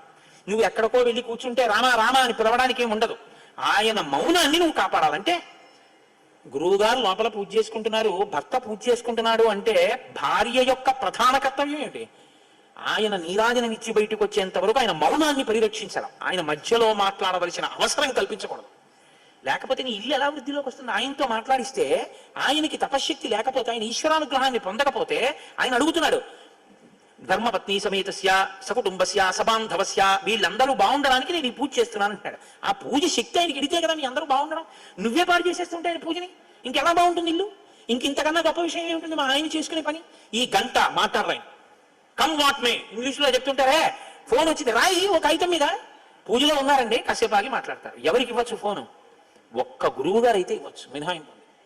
గురువు గారికి మాత్రం దోషం లేదు. ఎంత పనిలో ఉన్నా గురువు గారు వస్తే వేదిక దిగిపోవలసిందే, వెళ్ళి ప్రణిపాతం చేయాలి. గురువు గారి పట్ల అమర్యాద మాత్రం చేయకూడదు. నేను తప్పు చెప్పాను అనుకుంటే మీరు గజేంద్ర మోక్షంలో చదవండి. అగస్త్యుడు అందుకే చెప్పించాడు లేవకపోతే. కాబట్టి విశ్వామిత్రుడి మౌనాన్ని నువ్వు కాపాడాలి, అదే యజ్ఞాన్ని కాపాడడం. మీరు చాలా జాగ్రత్తగా చదవాలి రామాయణాన్ని. యజ్ఞం కాపాడడం అంటే విశ్వామిత్రుడు పిలిస్తే వెళ్తానులేండి పడుకోవడం కాదు. ఏమన్నా అదేంటంటే రామ అంటే రామ నాకు తెలియదు కదా మీరు మౌనంలో ఉంటారని, నేను ఏదో మామూలు పిలుస్తాను అనుకున్నాను అనకూడదు. కలుక్కోవాలి జాగ్రత్తగా. పూజకి మీరు సహాయకుడిగా ఉన్నారు అంటే మీరు ఏం చెయ్యాలో మీకు తెలిసి ఉండాలి పూర్తిగాను. ఆయన మౌనాన్ని నువ్వు రక్షించాలి సుమా, ఇది ముళ్ళు చెప్పింది. తప్పకుండా అలాగే సిద్ధంగా ఉంటారన్నాడు. చాలా జాగ్రత్తగా కాపు కాస్తున్నారు. నిజంగా మీరు ఈ సన్నివేశాన్ని గమనించాలండి. చిన్న పిల్లలండి, అది వాళ్ళ పూనిక. అలా తిరుగుతూనే ఉన్నారు వేది చుట్టూ. వీళ్ళు చక్కగా వీళ్ళ పని వీళ్ళు చేసుకుంటున్నారు, వేదమంత్రాలు చెప్పుకుంటున్నారు, హవిస్సులు ఇస్తున్నారు, అగ్నిహోత్రం ప్రబలుతోంది, కార్యం అయిపోతోంది, 6వ రోజు వచ్చేస్తోంది, అందరూ సంతోషంగా ఉన్నారు, చక్కగా అయిపోతోంది. అందరూ అన్ని పనులు చేస్తున్నారు. ఎప్పుడూ అదే పని మీద ఉన్న వాళ్ళు ఎవరు? చిన్న పిల్లలు ఇద్దరు. ఊన షోడశ వర్షో మే అన్నాడు దశరథుడు. నీకేం తెలుసులేవయా, అహం విద్మి మహాత్మానం రామం సత్యపరాక్రమం అన్నాడు. అందుకే విశ్వామిత్రుడు. ఇద్దరు ధనస్సులు పట్టుకుని అలా తిరుగుతూనే ఉన్నారు. ఇలా ఆకాశంలోకి చూస్తున్నారు, ఇలా పక్కలకి చూస్తున్నారు. నాకు అనిపిస్తుంటుంది అసలు రామాయణంలో లేనిదేమిటనే, అసలు ఎవరికైనా పెద్ద పెద్ద వాళ్ళకి భద్రతా సిబ్బందిగా నియమించేటటువంటి వాళ్ళకి రామాయణంలోంచే మీరు శిక్షణ ఇవ్వచ్చు, ఎలా ఉండాలో అలా ఉంటాయి రామాయణంలో శ్లోకాలు. అంత పరాకుగా చూస్తున్నారు. ఇంతలో సంకేతం ఒకటి బయటికి వచ్చిందంటే తెలియాలి, ఎక్కడ ఏది జరుగుతోందో 1000 కన్నులతో గమనించగలిగినటువంటి శక్తి ఉండాలి. ప్రజ్వాల తతో వేది సోపాధ్యాయ పురోహిత. వాళ్ళు హోమం చేస్తుంటే నెయ్యి మామూలుగా వేస్తున్న అగ్నిహోత్రం ఒక్కసారి పైకి గుభిల్లు మంది లేచి కిందకి దిగింది. అంటే ఉపద్రవం వస్తోంది అని సంకేతం. యజ్ఞంలో మీరు ఇస్తున్నది దేవతలకండి. హవ్యవాహనుడై అగ్నిహోత్రుడు పట్టుకెడుతున్నాడు దేవతలకి. ఆయనకి కూడా యజమానుల యందు ప్రీతి ఉంటుంది, ఆయనకి కూడా రక్షకుల యందు ప్రీతి ఉంటుంది, వాళ్ళ ధర్మనిష్ట యందు. ఆయన ఒక సంకేతం చేశాడు, వస్తున్నారు రాక్షసులు జాగ్రత్త. ఒక్కసారి పైకి లేచి దిగింది. రామచంద్రమూర్తి మరింత జాగ్రత్తగా, ఓ యజ్ఞంలో అగ్నిహోత్రం పైకి లేచింది అంటే వస్తున్నారు అన్నమాట. చాలా జాగ్రత్త పడ్డారు. మారీశస్య సుబాహుశ్చ తయోరనుచరాశ్చయే ఆగమ్య భీమ సంకాశ రుధిరౌఘం అవాసృజన్. మారీచుడు సుబాహువు ఆకాశ మార్గంలో వచ్చి వెంటనే నెత్తురు తీసుకొచ్చి ఆ రక్తాన్ని హోమగుండంలో పోశాడు. ఒక్కసారి హోమగుండంలోంచి ధ్వని వస్తూ ఆ రక్తంతో కలిసినటువంటి ఎర్రటి మంట జాజ్వల్యమానంగా పైకి లేచింది. చూశాడు రాముడు. చూసి మానవం పరమోదారం అస్త్రం పరమభాస్వరం చిక్షేప పరమక్రుద్ధో మారీచో రసి రాఘవ సతేన పరమాస్త్రేణ మానవేన సమాహత సంపూర్ణం యోజనశతం క్షిప్తసాగర సంప్లవే విచేతనం విఘూర్ణంతం సీతేషు బలతాడితం నిరస్తం దృశ్యమారీచం రామో లక్ష్మణమబ్రవీత్. రామో లక్ష్మణమబ్రవీత్. లక్ష్మణుడితో చెప్తున్నాడు, చూశావా అడిగో వాడు మారీచుడు, వాడు వచ్చాడు, వీడికి సంపను లక్ష్మణ. మానవాస్త్రంతో కొడుతున్నాడు. ఈ మానవాస్త్రం మనిషిని స్పృహ లేకుండా చేస్తుంది. వీడు గిరికీలు కొట్టుకుంటూ వెళ్ళిపోతాడు. 100 యోజనముల అవతల ఉన్నటువంటి సముద్రంలో పడిపోతాడు వెళ్ళి. అంత దూరం పడేటట్టుగా మానవాస్త్రంతో కొడుతున్నాను అన్నాడు. అంతే, ఆ మారీచుడు గిరగిరగిరగిర తిరుగుతూ వెళ్ళిపోయాడు. సంగృహ్యాస్త్రం తతో రామో దివ్యమాగ్నేయ సద్భుతం సుబాహూరసి చిక్షేప సవిద్ధ ప్రాపతద్భువి. ఆగ్నేయాస్త్రం తీసి సుబాహు యొక్క గుండెలకేసి కొట్టాడు. అంతే, సుబాహు వెంటనే గిలగిలగిల తన్నుకుంటూ దూరంగా వెళ్లి అరణ్యంలో పడి మరణించాడు. శేషాన్ వాయవ్యమాదాయ నిజగాన మహాయశాహ రాఘవ పరమోదారో మునీనాం ముదమావహన్. మిగిలినటువంటి వాళ్ళందరినీ వాయువ్యాస్త్రం పెట్టి కొట్టి చంపేసి వాళ్ళందరినీ దూరంగా విసిరాతో పారేశాడు. ఇప్పుడు రాఘవ పరమోదారో మునీనాం ముదమావహన్. అక్కడ ఉన్నటువంటి మునులందరూ కూడా సంతోషపడిపోయారు, ఎందుకంటే విఘ్నాన్ని పోగొట్టేశాడు. యజ్ఞం పూర్తయిపోయింది. దేవతలందరూ సంతోషించారు. విశ్వామిత్రుడు తన శిష్యుల వంక చూసుకుని తన బిడ్డల్ని చూసుకున్నంత సంతోషపడిపోయాడు. ఓ చాలా సంతోషమయ్యా, ఇది సిద్ధాశ్రమము అనేటటువంటి పేరు ఉన్నందుకు సార్థక్యత పొందింది, నాకు సిద్ధినిచ్చింది. ఇక్కడ యాగం పూర్తి చేయగలిగాను. ఏమిటి సిద్ధి? పుట్టినటువంటి రామచంద్రమూర్తికి కావలసినటువంటి అస్త్ర సంపదనంతటినీ ఇచ్చి రాముని చేత తన యజ్ఞాన్ని రక్షింప చేసుకుని తాను యజ్ఞ ప్రయోజనాన్ని పొందడం. ఈ కోరిక తీర్చుకున్నాడు విశ్వామిత్రుడు. అందరూ మీరు సహజంగా ఇప్పుడు ఒక విషయాన్ని ఆలోచన చేయండి. మారీచుణ్ణి అంత దూరం కొట్టి సుబాహువుని చంపి రాక్షసుల్ని చంపి అస్త్ర ప్రయోగంతో కనురెప్ప వేసి తెరిచేటప్పటికి ఇంకొక మాంసం కూడా పడడానికి వీలు లేకుండా కొట్టేశాడు రాక్షసుని. అసలు లక్ష్మణుడు బాణప్రయోగం చేయడానికి అవకాశం ఇవ్వకుండా కొట్టేశాడు. చిన్న పిల్లాడు. ఏం చేస్తారండి అందరూ? ఎవరి పని మీద వాడు వెళ్ళిపోతాడా? ఏం చేస్తాడు? ఇప్పుడు హోమం అయిపోయిన తర్వాత అందరూ లేచి ఎవరి దగ్గరికి వస్తారు? ఓయ్ చిన్న పిల్లలు ఎంత బాగా చేశారు, మిమ్మల్ని చూస్తే ముద్దొస్తోంది, చాలా సంతోషం రా నాయన, ఎంత వేగంగా కొట్టావు రావాలని. అలా ఎలా స్ఫురణకు వచ్చిందయ్యా, మంత్రాలు ఎలా జ్ఞాపకం వచ్చాయ్యా, ఇన్ని అస్త్రాలు ఉంటే ఏం పెట్టి కొడదాం, వాడి బలం ఎంత ఉంటుంది అని చూడడానికి వాడు తన బలప్రయోగంతో ఏదైనా చేస్తే పాడైపోయేది హోమం. అందుకని వాడు ఏమీ చెయ్యడానికి వీలు లేకుండా వస్తుంటేనే గురువు గారు చెప్పినటువంటి వర్ణనను బట్టి లెక్క కట్టి వీడు మారీచుడు అని లక్ష్మణుడితో చెప్పి కొట్టేశావు. అబ్బబ్బబ్బా ఏం పిల్లాడివయ్యా అని అందరూ పొగుడుతారు కదా సహజంగా. పొగట్ట మనిషి తల ఇలా నిలబడ్డానికి హేతు కదండి. అందులో పిల్లల విషయంలో ఇది మరింత ఎక్కువగా ఉంటుంది. పిల్లల్ని మీరు పొగిడేశారనుకోండి, వాడు వెంటనే ఏం చేస్తారంటే నా అంత మనగాడు ఇంకెక్కడ ఉన్నారంటే. కాబట్టి విశ్వామిత్రుడు చూస్తున్నాడు, వీళ్ళందరూ పొగిడారుగా, హోమాన్ని రక్షించారుగా, యజ్ఞాన్ని, ఏం చేస్తాడో చూద్దాం, ఎలా మాట్లాడతాడో చూద్దాం. అహంకారం వస్తే దేనివల్ల తెలుస్తుంది? మాటలో తెలిసిపోతుంది. గురువు గారిని రామకృష్ణ పరమహంస ఓ మాట చెప్తుండేవారు. ఓసారి ఆయన గంగానది దాటుతున్నారు పడవలో. దాటుతుంటే అవతల ఒడ్డున ఒక ఆయన కాలు మీద కాలేసుకుని ఇలా చూస్తున్నాడు రామకృష్ణ పరమహంస అంతా. పక్కన కూర్చుని ఆయన అన్నాడు, పడవలో ఉన్నాయన, ఆయన మిమ్మల్ని ఎప్పుడు చూసినా వచ్చి మీకు నమస్కారం పెట్టి చాలా గౌరవంగా మాట్లాడేవాడుగా, మరి మీరు వస్తుంటే అలా కాలు మీద కాలేసి కూర్చున్నాడు ఏంటి అన్నారు. అంటే రామకృష్ణ పరమహంస అన్నారు, కాలు మీద కాలేసి కూర్చోవడం కాదు, నన్ను ఇప్పుడు పరమహంస అని పిలవడు, మీరు చూస్తుండండి. నేను గంగ ఒడ్డున దిగాక హలో ఠాకూర్ అంటే నన్ను ఎందుకో తెలుసా, అతనికి ఈ మధ్య డబ్బు కలిసి వచ్చింది అన్నాడు. ఆయన పడవ దిగారు, హలో ఠాకూర్ అన్నాడు ఆయన. అంటే మనుషుల యొక్క స్థితి అలా ఉంటుంది. ఏదైనా కలిసి వస్తే ఏ మహాపురుషుడు యొక్క అనుగ్రహమో మరిచిపోయి తల ఇలా పైకి లేస్తుంది. అందులో పిల్లలకి ఏం తెలుసండి, యుక్తాయుక్త విచక్షణ. చూస్తున్నాడు విశ్వామిత్రుడు. ఓసారి పిల్లల్ని రమ్మను అన్నాడు. ఇప్పుడు వచ్చి ఏం గురుగారు ఏంటి సంగతి, అది అయిపోయింది, ఇంకేమన్నా నెక్స్ట్ ఇంకేమన్నా కొట్టాలా అని అడిగాడు అనుకోండి, ఓహో చాలా ఎదిగిపోయావు రోయ్ అనుకోవాలి గురువుగారు కదా. వాళ్ళన్నారు ఇద్దరు వచ్చి చేతులు కట్టుకుని నిలబడి, ఇమౌస్మము నిషార్దూల కింకరౌ సముపస్థితౌ ఆజ్ఞాపయ యథేష్టం వై శాసనం కలవామకిం. గురువుగారు, ఇమౌస్మము నిషార్దూల, మునులలో మహోత్తమైన వాడా, కింకరౌ సముపస్థితౌ, మీ దగ్గర నిలబడిన వాళ్ళు ఎవరో తెలుసా, మీ కింకరులు నిలబడ్డారని గుర్తించండి. కింకరులంటే ఆ పని నేను చెయ్యడమా, పని నేను చెయ్యకపోవడమా అని ఆలోచించకుండా ఈ పని చెయ్యడం వల్ల గురువు గారికి సంతోషం కలుగుతుందని ఆలోచించినంత మాత్రం చేత ఆ పనిని చేసేసి దాని వలన సంతోషం పొందేయడమే. శంకర భగవత్పాదుల వారికి భంగధర వ్యాధి వచ్చింది. ఆయన ఇలా కూర్చుంటే ఒక పావుగంట ఆయన యొక్క పృష్ఠభాగంలోంచి కారిపోయిన నెత్తుటి చేత ఆయన కట్టుకున్న కాషాయ వస్త్రం ముద్దయిపోయింది రక్తంతో. ఆయన వెంటనే లేచి ఆ వస్త్రం విడిచిపెట్టి ఇంకో స్నానం చేసి ఇంకో వస్త్రం కట్టుకునేవారు. హస్తామలకాచార్యులు, తోటకాచార్యుల వారికి పని ఏమిటంటే ఈ బట్ట పట్టుకెళ్ళడం, ఉతకడం, ఆరేయడం, అంతే. ఇప్పుడు గురువుగారు నెత్తుటి బట్టలు రోజు పట్టుకెళ్ళి నేను జాడించడం ఏంటి, నేను ఆరాయడం ఏంటి, ఎంత శుశ్రూషకైనా అర్థం ఉంటుంది ఏంటి, నేను పట్టుకెళ్ళి ఆ బట్టలన్నీ ఆరాయడం ఏంటి అని అనుకున్నారు అనుకోండి, శంకరాచార్యులు వారు అనుగ్రహించవలసిన పని లేదు. తోటకాచార్యులు వారు సహజంగా తెలివైన వారు ఏం కాదు, పద్మపాదాచార్యులు వారు బాగా తెలివైన ఆయన ఒకసారి పాఠం చెప్పేటప్పుడు శంకరాచార్యులు వారు తోటకాచార్యులు వారు రాలేదని ఆగారు. తోటకాష్టకంతో శంకర భగవత్పాదుల ముందు భూమిని ముట్టుకుని నమస్కారం చేసి అష్టకం చేస్తుంటాం. కాబట్టి గురువు వినయానికి లొంగిపోతాడు. కాబట్టి ఎలా మాట్లాడుతున్నాడో చూడండి రాముడు. ఇమౌస్మము నిషార్దూల కింకరౌ సముపస్థితౌ ఆజ్ఞాపయ యథేచ్ఛం వై శాసనం కలవామకిం. ఈ పని చెప్పడమా, ఈ పని చెప్పకపోవడమా అన్న ఆలోచన ఎప్పుడూ రానివ్వద్దు మీ కింకరులు. యథేచ్ఛం వై, మీ ఇష్టం వచ్చినట్టు ఆజ్ఞాపించండి. శాసనం కలవామకిం, మీరు ఒకటి చెప్పాక అది అలా చెయ్యాలంటారా, అందం ఉండదు ఇంకా. అది శాసనం, మాకు శాసనం చేసేవాడు ప్రభువు, తాను రాజకుమారుడు, తానంటున్నాడు మీది మాకు శాసనం. ఇది గురుభక్తి అంటే. శ్రీరామాయణం మనకి గురుభక్తిని నేర్పుతుందంటే. ఒక గురువు గారి దగ్గరికి వెళ్ళడం అంటే, ఒక గురువు గారి దగ్గర నిలబడడం అంటే, ఒక గురువు గారితో మాట్లాడడం అంటే, గురువు శక్తిని తెలుసుకోవడం అంటే, రామాయణం మీకు జీర్ణమైతే మీ స్థితి మారిపోతుంది. అంత గొప్పగా మాట్లాడుతుంది రామాయణం. అందుకే రామచంద్రమూర్తి అంటే రాశీభూతమైనటువంటి వినయం. సరే, ఎంతో సంతోషించి అన్నాడు, నాయనా నేను ఇక్కడ జరిగేటటువంటి యజ్ఞం కోసం ఇక్కడికి వచ్చాను, తిరిగి నేను హిమవత్ పర్వత ప్రాంతానికి వెళ్ళిపోతాను. ప్రస్తుతం మిథిలాధిపతి అయినటువంటి జనక మహారాజు గారు చేసేటటువంటి యజ్ఞాన్ని చూడడానికి వెళ్తున్నాను, నువ్వు కూడా నాతో వస్తే బాగుంటుంది, మనం వెడదాం అన్నాడు. ఇప్పుడు ఏదో తోడమ్మ తోడికోడలు పుట్టింటికి వెళ్ళిందని నేను వెడుతున్నాను జనక మహారాజు గారి యజ్ఞం చూడడానికి, నువ్వు నాతో రా అంటే ఏమైనా బాగుంటుందండి? అది విశ్వామిత్రుడు మాట్లాడవలసిన మాట కాదది. విశ్వామిత్రుడు వచ్చింది ఎందుకు? 2 కారణాలకు వచ్చాడు. సమస్త అస్త్ర సంపద రాముడికి ఇవ్వాలి, నామకరణం వశిష్ఠుడు చేసేశాడు, రాముడికి కళ్యాణం తను చెయ్యాలి. అందుకే తస్య చింతయమానస్య మంత్రి మధ్యే మహాత్మన అభ్యాగచ్చన్ మహాతేజ విశ్వామిత్రో మహాముని అని కదా అన్నారు నిన్న వాల్మీకి మహర్షి. పెళ్లి గురించి మాట్లాడుతుంటే వచ్చాడు ఆయన, ఎందుకంటే అది నీ సబ్జెక్ట్ కాదు, నాది. ఇప్పుడు సీతా కళ్యాణం చెయ్యాలి.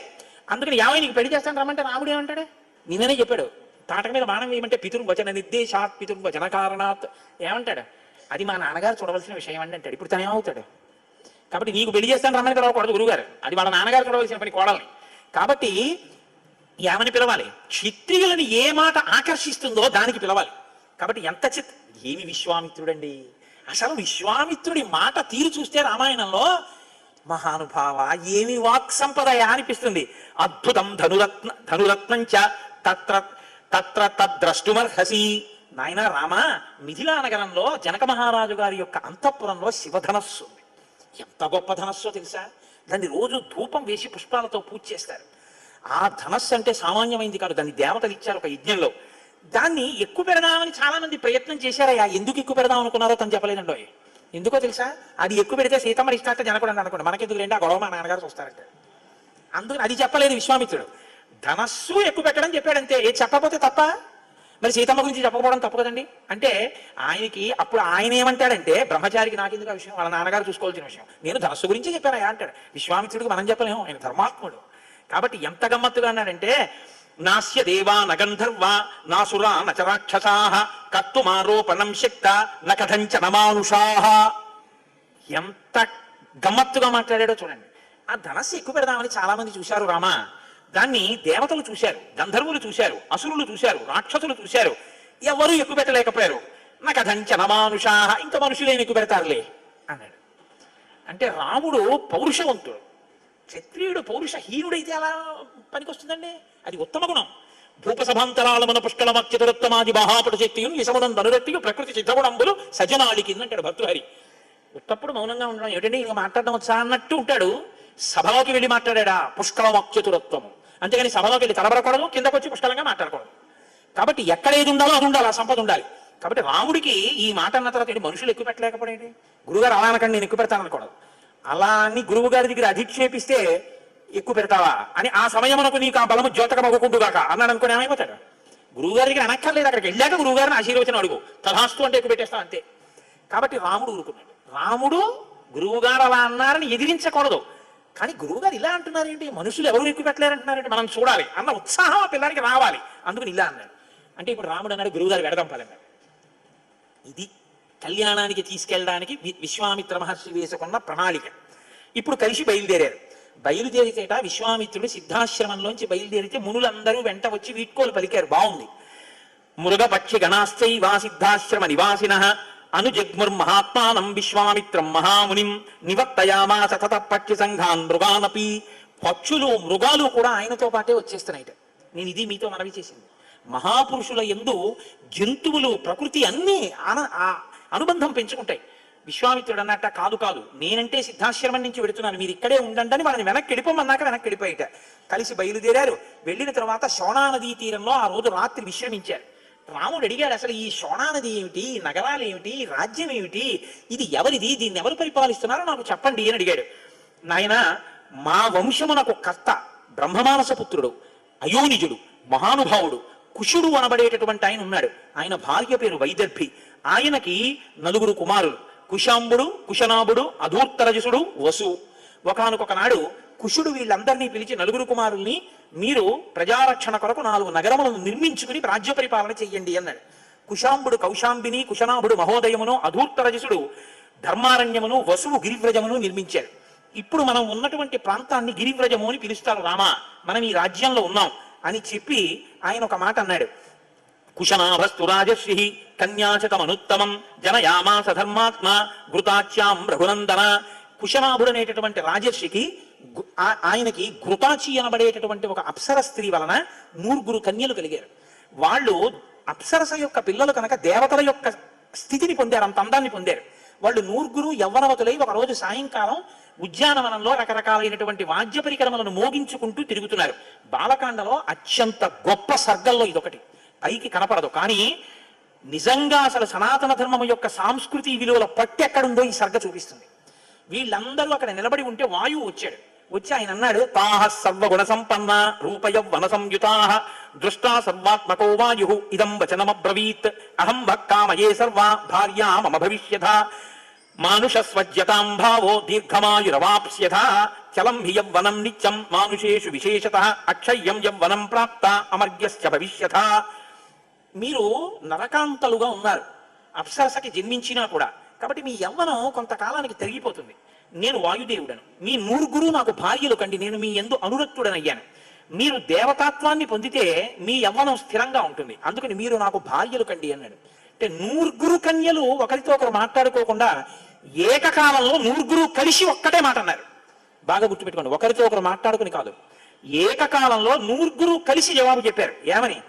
మా భూత్ సకాలో దుర్మేధ పితరం సత్యమాదినం నావమన్యస్య ధర్మేణ స్వయంవరముపాస్మహే పితా హి ప్రభురస్మాకం దైవతం పరమం హి సహ యస్య నో దాస్యతి పితా సనో భర్తా భవిష్యసి సనో భర్తా భవిష్యతి.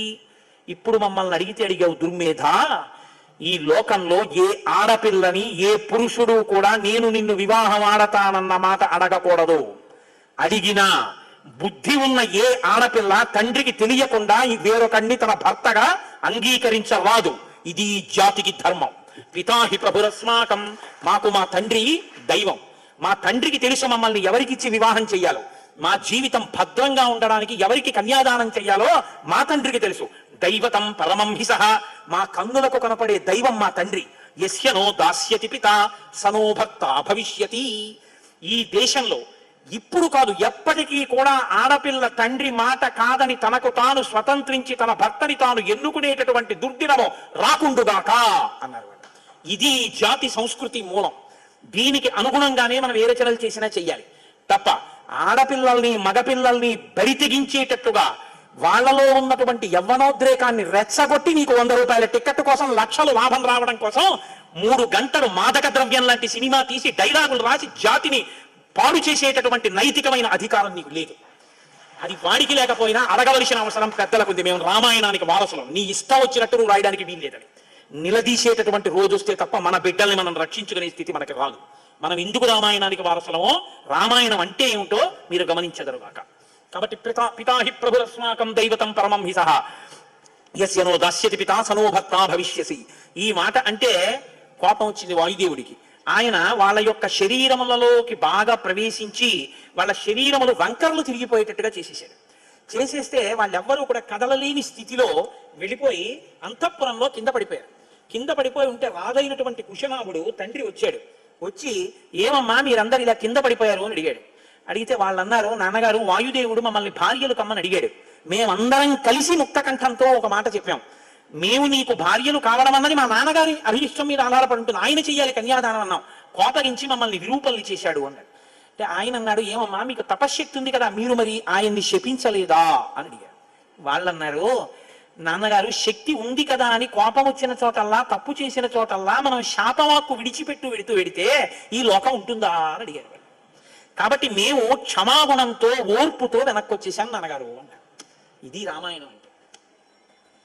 మీరు కోపగించవలసిన చోట ఓర్పు పట్టడం చాలా గొప్ప విషయం. వెంటనే కుశనాభుడు అన్నాడు, అలంకారో హినారీణాం క్షమాతు పురుషస్యవా దుష్కరం తచ్చయక్షాంతం త్రిదశేషు విశేషతః యాదృశీవ క్షమాపుత్ర్యః సర్వాసామ విశేషతః క్షమాదానం క్షమాయజ్ఞః క్షమా సత్యం హి పుత్రికాః క్షమా యశః క్షమా ధర్మః క్షమయా విస్థితం జగత్. అమ్మా అలంకారోహినారీనాం, ఆడవాళ్ళకి అలంకారం అమ్మా ఓర్పు. ఆడవాళ్ళకేమి మగవాళ్ళకు కూడా ఓర్పు ఉండాలి తల్లి. అసలు ఈ 3 లోకములు దేని వల్ల నిలబడుతున్నాయో తెలుసా? ఓర్పు వల్లే. ప్రతి వాళ్ళు ఓర్పు దాటేస్తే ఎవరి ఇష్టం వచ్చినట్టు వాళ్ళు కోప్పడిపోతే లోకం ఎక్కడుందమ్మా?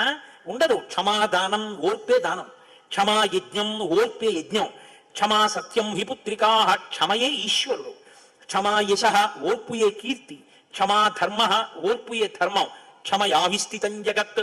ఓర్పులో ఈ జగత్తంతా నిలబడి ఉందమ్మా, ఓర్పు లేకపోతే ఈ జగత్తు లేదు తల్లి అన్నాడు. అవును నాన్నగారు అన్నారు. నాకు రామాయణం చదువుతుంటే ఒకటి అనిపిస్తుంటుంది, నిజానికి ఈ శ్లోకాలన్నీ మనం ఎవరికి చెప్పవలసి ఉంటుందంటే యువతీ యువకులకు, చిన్నపిల్లలు శ్రీరామాయణంలోంచి నేర్చుకోవాలి. కానీ ఇవాళ మన జాతి దౌర్భాగ్యం ఏమిటంటే శ్రీరామాయణంలో ఉందిరా అని మంచి మాట చెప్పడానికి కూడా వీల్లేదు. రామాయణంలోని పిల్లలకి చెప్పకూడదు, భాగవతంలోని చెప్పకూడదు, భారతంలోని చెప్పకూడదు, ఏది చెప్పకూడదు. ఏది చెప్పచ్చు? వాడు ఏది పాడైపోతాడో అది చూపించినా అడిగేవాడు ఉండడు. అది మన స్థితి ఇవాళ. కాబట్టి ఈ మాటలు అన్నాడు. అన్న తరువాత కొంతకాలం అయింది. ఇప్పుడు ఈ పిల్లలకి కన్యాదానం చెయ్యాలి కదా. ఆయన ఒక వరుణ్ణి నిర్ణయించాడు తండ్రి. ఇది తండ్రి నిర్ణయించడం అంటే. తండ్రి యోగ్యతాయోగ్యతల్ని నిర్ణయించడం అంటే ఎలా ఉంటుందో చూడండి. తస్యాహ ప్రసన్నో బ్రహ్మర్షి దదౌ పుత్రమనుత్తమం బ్రహ్మదత్త ఇతి ఖ్యాతం మానసం చూలినశ్రుతం. పూర్వకాలంలో మహానుభావుడైనటువంటి వాడు చూడి అనబడేటటువంటి ఒక మహర్షి ఉండేవారు. ఆయన నిరంతర తపస్సులో ఉండేవారు. ఒక గంధర్వకాంత, ఆమె పేరు సోమద. ఆమె ప్రతిరోజు ఆయనకి పరిచర్య చేసేది. ఆవిడ ఎందుకు చేస్తోందో ఆయన అడగలేదు. ఆవిడ చాలా కాలం పరిచర్య చేసింది, ఆయన తపస్సు చేసుకున్నారు. ఆయన ఒకనాడు అడిగారు, నువ్వు నాకు ఇంత సేవ చేస్తున్నావు, నీకు వివాహం కాలేదు, నువ్వు హాయిగా సంతోషంగా భర్తని స్వీకరించి ఉండొచ్చు, నువ్వు ఎందుకు నాకు ఇంత సేవ చేస్తున్నావమ్మా అని అడిగారు. అంటే ఆవిడంది, నీ వలన నాకు బ్రహ్మవేత్త అయినటువంటి కుమారుడు కావాలి అని. ఆయన అన్నాడు, తప్పకుండా నువ్వు చేసిన సేవకి నీకు అనుగ్రహిస్తానని. మనసా, బాగా జ్ఞాపకం పెట్టుకోండి, ఇతరమైనటువంటి మైథున ప్రక్రియ చేత కాదు, మనస సంకల్ప శక్తి చేత ఆమెకి ఒక కుమారుణ్ణి కటాక్షించాడు. ఆ పిల్లవాడి పేరు బ్రహ్మదత్తుడు. ఆమె మహర్షిని సేవించి పొందింది కనుక మహాత్ముడైనటువంటి కుమారుడు లభించాడు. ఆయన బ్రహ్మదత్తుడు గొప్ప బ్రహ్మవేత్త. ఆయన్ని తీసుకొచ్చి 100 కన్యాదానం చేశాడు. 100 కన్యాదానం చేస్తే పాణిగ్రహణం చేయాలి, చెయ్యి పట్టుకోవాలి. ఆయన ఒక్కొక్కరి చెయ్యి పట్టుకున్నాడు. బ్రహ్మవేత్త అయినటువంటి వాడు చెయ్యి పట్టుకునేటప్పటికి లోపల వాళ్ళకి వంకరలు కల్పించిన వాయువుకి అలా నిలబడలేక సరిగ్గా ప్రసరించారు. వాళ్ళు 100 సౌందర్య రాసులు అయిపోయారు. అత్తగారైనటువంటి సోమద పరమ సంతోషంతో కౌగిలించుకుని కోడళ్ళని ఇంటికి తీసుకుని వెళ్ళింది. ఇది కథ. అంటే పుత్రుడి గొప్పతనానికి తల్లి ఎక్కడ శ్లాఘించాలో చూపించింది శ్రీరామాయణం. ఇంటికి వచ్చినటువంటి కోడలకి వంకర్లు లేకపోయినా వంకర్లు చూడడం కాదు, ఇంటికి వచ్చినటువంటి కోడలకి ఎక్కడైనా చిన్న లోటు ఉంటే దాన్ని కొడుకు చేత కప్పబడేటట్టు చేసి ఆమె పూజనీయురాలయ్యేటట్టు చేసేటట్టుగా ఉన్నటువంటి సమర్థతతో కొడుకుకి అటువంటి బోధ చేసి ఉద్ధరించగలిగిన అత్తగారు ఈ జాతికి అదృష్టం. అటువంటి అత్తగారు ఉండాలి అని కోరుకున్నారు. కాబట్టి అత్త, కోడలు, కూతురు, తండ్రి, కన్యాదానం, వరించడం, ప్రేమ, వ్యవహారం, స్వైరవ్యాహారం అన్ని 2 సర్గల్లోకి తీసుకొచ్చి పెట్టారు మహర్షి. కుశనాభోపాఖ్యానం. ఎవరికి చెప్తున్నారండి ఇవన్నీ? రాముడికి. నేను అందుకే మీతో మనవి చేశా, స్నాతకం చేశాడు విశ్వామిత్రుడు. వింటున్నాడు అలాగా అని. ఎలా మాట్లాడాలో, ఆడపిల్లని ఏది అడగకూడదో, ఆడపిల్ల అంటే ఎంత గొప్పదో, ఎలా స్వీకరించాలో, ఎలా నిలబెట్టుకోవాలో, తాను ఎలా భార్య మనసు చూరగొనాలో, కళ్యాణం చేసుకోబోయేటటువంటి రాముడు పెళ్లి కొడుక్క గృహస్థాశ్రమం గురించి బాగా నేర్చుకునేటట్టు అతనితోనే ప్రశ్న వేయించి చెప్పకుండా చెప్తున్నాడు విశ్వామిత్రుడు. నువ్వు పెళ్లి చేసుకుంటే ఇలా ఉండాలని చెప్పట్లేదు, అక్కడికి తీసుకెళ్లి కూర్చోబెడుతున్నాడు. ఇదేమిటి అంటున్నాడు. అక్కడ ఒక కథ చెప్తున్నాడు. ఇప్పుడు ఆ కథ నాటుకుంటుంది. ఓ ఇలా ఉండాలన్నమాట అని నేర్పుతున్నాడు. ఇది ఎదర రాముణ్ణి ఏకపత్ని వ్రతుణ్ణి చేసింది. ఇది రాముణ్ణి అంతటి ఉదాత్తమైనటువంటి వ్యక్తిగా తయారు చేసింది. ఒక గురువు ఒక శిష్యుణ్ణి ఎలా తయారు చేయగలడో విశ్వామిత్రుడు చూపిస్తుంటాడు లోకానికి. అప్పుడు ఎంతో సంతోషంగా ఈ వ్యవహారం నడిచిపోయిన తర్వాత ఆయన చెప్తున్నాడు, మా వంశానికి అంతటికీ కూడా కర్త కుశుడు. ఆ కుశుని యొక్క కుమారుడైనటువంటి కుశనాభుడు ఒకానొకప్పుడు తన 100 కుమార్తెలకి కూడా వివాహం చేసి పంపించేసిన తర్వాత కొడుకు కోసమని పుత్రకామేష్టి చేశాడు. ఆ పుత్రకామేష్టి చేసే సమయంలో మా తాతగారు అంటే కుశనాభుని యొక్క తండ్రి ఆయన వచ్చి ఒక మాట చెప్పారు, నాయన నీకు యోగ్యమైనటువంటి కొడుకు, నువ్వు కోరుకుంటున్నటువంటి లక్షణాలున్న కొడుకు ఈ పుత్రకామేష్టి వల్ల కలుగుతాడు అని వరమిచ్చి జగామాకాశమావిశ్య బ్రహ్మలోకం సనాతనం ఆయన బ్రహ్మలోకానికి వెళ్ళిపోయాడు. కస్యచిత్ తదకాలస్య కుశనాభస్య ధీమతః జిజ్ఞే పరమధర్మిష్టో గాధిరిత్యేవ నామతః. పుత్రకామేష్టి చేయడం వల్ల మా తాతగారైనటువంటి కుశనాభుడికి గాధి అనబడేటటువంటి కుమారుడు జన్మించాడు. ఆ గాధి మా తండ్రి. ఆ గాధికి నేను జన్మించాను. కాబట్టి మా తండ్రి గారు ఆయన సపితామకాకుత్స గాధి పరమధార్మిక కుశవంశ ప్రసూతోస్మి కౌశికో రఘునందన. ఆ కుశుని యొక్క వంశంలో నేను పుట్టాను కాబట్టి నన్ను కౌశికుడు అని పిలుస్తూ ఉంటారు. పూర్వజా భగినీ చాపి మమ రాఘవ సువ్రత నామ్నా సత్యవతీ నామారుచీకే ప్రతిపాదిత సశరీరా గతా స్వర్గం భక్తారం అనువర్తిని కౌశికీ పరమోదారా ప్రవృత్తా చ మహానదీ దివ్యా పుణ్యోదకారం యా హిమవంతం ఉపాశ్రిత లోకస్య హితకామార్థం ప్రవృత్తా భగినీ మమ తతోహం హిమవత్పార్శ్వే వసామి నిరతః సుఖం భగిన్యాం స్నేహ సంయుక్తః కౌశిక్యాం రఘునందన సాతు సత్యవతీ పుణ్యా సత్యే ధర్మే ప్రతిష్ఠిత పతివ్రతా మహాభాగా కౌశికీ సరితాంబరా. నాయన రామచంద్ర, నీకు నేను ఒక విషయం చెప్తున్నాను. నాకు ఒక అక్కగారుంది, ఆవిడ పేరు సత్యవతి. మా అక్కయ్యని మా బావ రుచీకుడికి ఇచ్చి వివాహం చేశాడు మా నాన్నగారు. కొంతకాలం అయిపోయిన తర్వాత మా అక్క భర్త గారు స్వర్గలోకానికి బయలుదేరాడు. మా అక్క ఎంత గొప్పదంటే సశరీరంగా మా బావని అనుగమించి స్వర్గలోకానికి వెళ్ళి తాను నదీ స్వరూపంలో ఉండి లోకాన్ని ఉద్ధరించాలి అని ఆమె కూడా కుశుని యొక్క వంశంలో పుట్టింది కాబట్టి కౌశికి అన్న పేరుతో హిమాలయ పర్వత ప్రాంతంలో ప్రవహిస్తుంటుంది. ఆమె గొప్ప ధర్మాత్మురాలు. నాకు మా అక్క అంటే ఎంతో ఇష్టం. అందుకని మా అక్క నదీ రూపంలో ఉంది కాబట్టి నేను కూడా హిమాలయ పర్వత ప్రాంతంలో కౌశికీ నది ఒడ్డున ఆశ్రమాన్ని నిర్మించుకొని ఉంటుంటాను. ఇక్కడ సిద్ధాశ్రమంలో సిద్ధి కోసం యజ్ఞం చేయడానికి వచ్చాను రామా. నీ యొక్క శక్తి వలన ఆ యజ్ఞం పూర్తయింది. ఇప్పుడు మనం మిథిలా నగరానికి బయలుదేరుతున్నాం అని చెప్పారట. చెప్తే రాత్రి పడుకున్నట్ట రాముడు. బాగా చీకటి పడిపోయింది ఇప్పటికే నేను ఈ విషయాలన్నీ చెప్పడంలో. చూసావా గుడ్లగూబలు అరుస్తున్నాయి, చూసావా ఆ రాత్రి వేళ ఎగిరేటటువంటి పక్షులు ఎగురుతున్నాయి, నరమాంస భక్షకులైన రాక్షసులు తిరుగుతున్నారు, చంద్రోదయం అయిపోయింది, రామా ఇంకా నిద్రపో అన్నాడు. అంత చీకటి పడిపోయిందని తెలియలేదు ఆయన చెప్తుంటే తన వంశం గురించి. అంత గొప్పగా చెప్పాడు.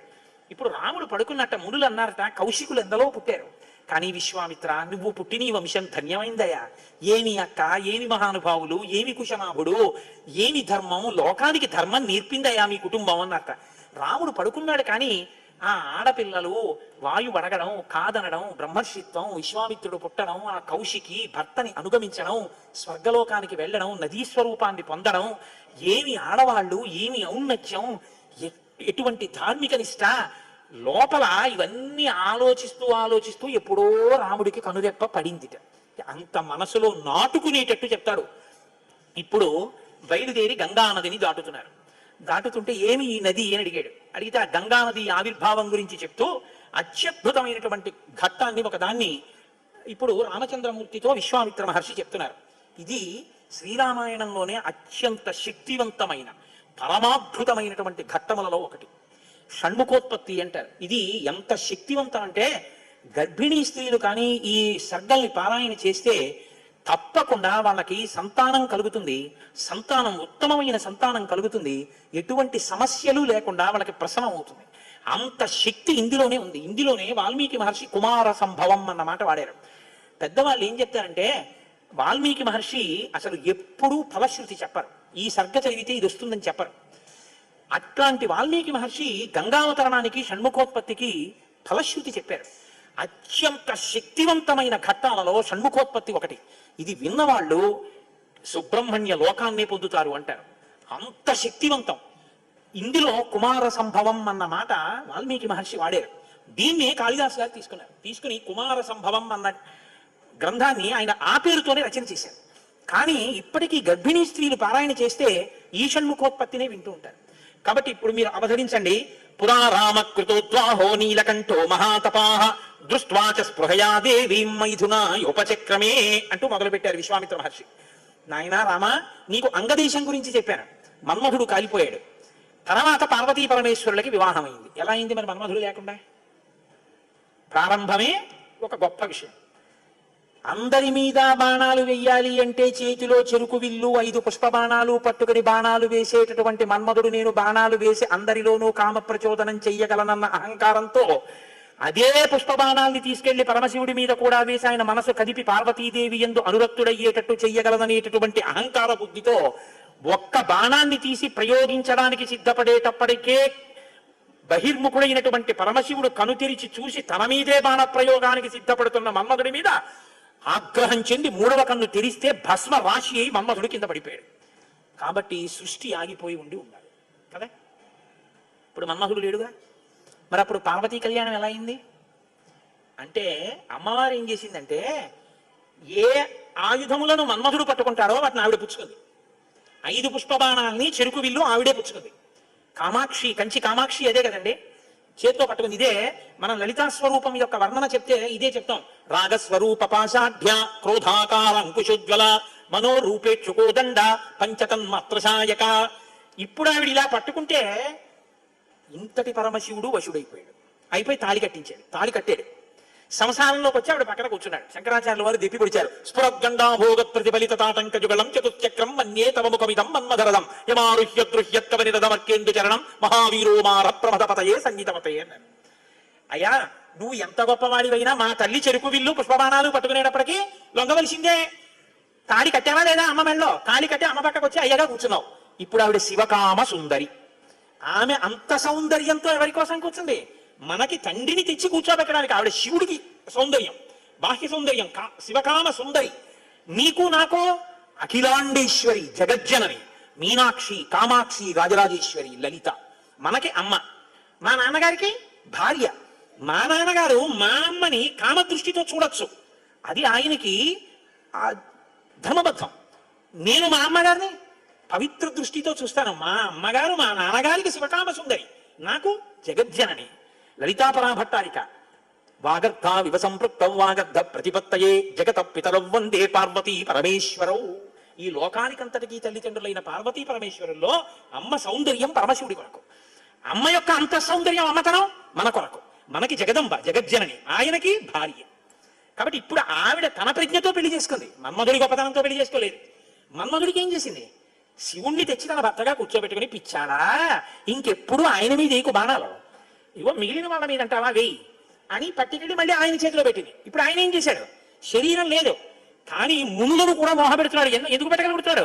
ధను పౌష్పం మౌర్వీ మధుకరమయీ పంచవిశిక వసంతు సామంతో మలయ మరుదాయోధనరథ తథాప్యేక సర్వం హిమగిరిచుతే కమపి కృపాం అపాంగతే లబ్ధ్వా జగదిదమనంగో విజయతే అంటారు శంకర భగవత్పాదులు సౌందర్యలహరిలో. అమ్మ తన కడగంటి చూపుతో ఇలా చూసి 1000 బాణాలు పర్వాలేదు, లోకం మీద వెయ్యండి అంటే అదేమిటంటే మన అలా పాడు చేసేది ఏమిటంటే మీరు అనుకోకండి. అమ్మవారు ఆ శక్తి మన్మధుడికి ఎందుకు ఇచ్చింది అంటే మనం పితృరుణం తీర్చుకోవడానికి. తండ్రి రుణం తీరాలంటే మనం సంతానాన్ని కనాలి, అందుకు ఇచ్చింది. అంతేగాని అమ్మవారు మన్మధుడికి బాణాలు ఇచ్చిందండి నేను పారిపోయానండి అని చెప్పడానికి నీకు ఇవ్వలేదు. నీకు ధర్మపత్ని ధర్మేచ అర్ధేచ కామేచ నాతిచరామి అని పుచ్చుకున్నావు, మరి తగలబడ్డానికి ఎందుకు మంత్రం, ఇంకా ఎందుకు ప్రతిజ్ఞ, ఇంకా విచ్చలవిడితనంతో ఆబోతి తిరిగినట్టు తిరగమని కాదుగా నేను లోకంలో సృష్టించింది అమ్మవారు. మన్మథ బాణం దేని కొరకు అంటే కేవలము నీ యొక్క పితృరుణం తీర్చుకోవడానికి అంతే. కాబట్టి ఇప్పుడు వివాహమైనటువంటి పార్వతీ పరమేశ్వరులు ఏకాంతంలో విహరిస్తున్నారు. పురా రామకృతోద్వాహో నీలకంఠో మహాతపాః దృష్ట్వా చ స్పృహయా దేవీం మైథునాయోపచక్రమే. వాళ్ళిద్దరూ అలా క్రీడించడం మొదలుపెట్టి 100 దివ్య సంవత్సరాలు పూర్తయిపోయి వాళ్ళిద్దరూ ఏకాంతంలోంచి బయటికి రాలేదు, వాళ్ళకి బిడ్డ పుట్టలేదు. దేవతలందరూ కలుసుకున్నారు, పార్వతీ పరమేశ్వరులు ఇద్దరు కనపట్టలేదంటే కొత్తగా పెళ్ళయింది కదా, 100 దివ్య సంవత్సరాల నుంచి విహారం చేస్తున్నారు. ఒక చిత్రమైనటువంటి ఆలోచన వచ్చింది వాళ్ళకి. ఊరే అసలు పార్వతీదేవి శక్తి స్వరూపిణి, పరమశివుడు తేజపుంజం మహానుభావుడు.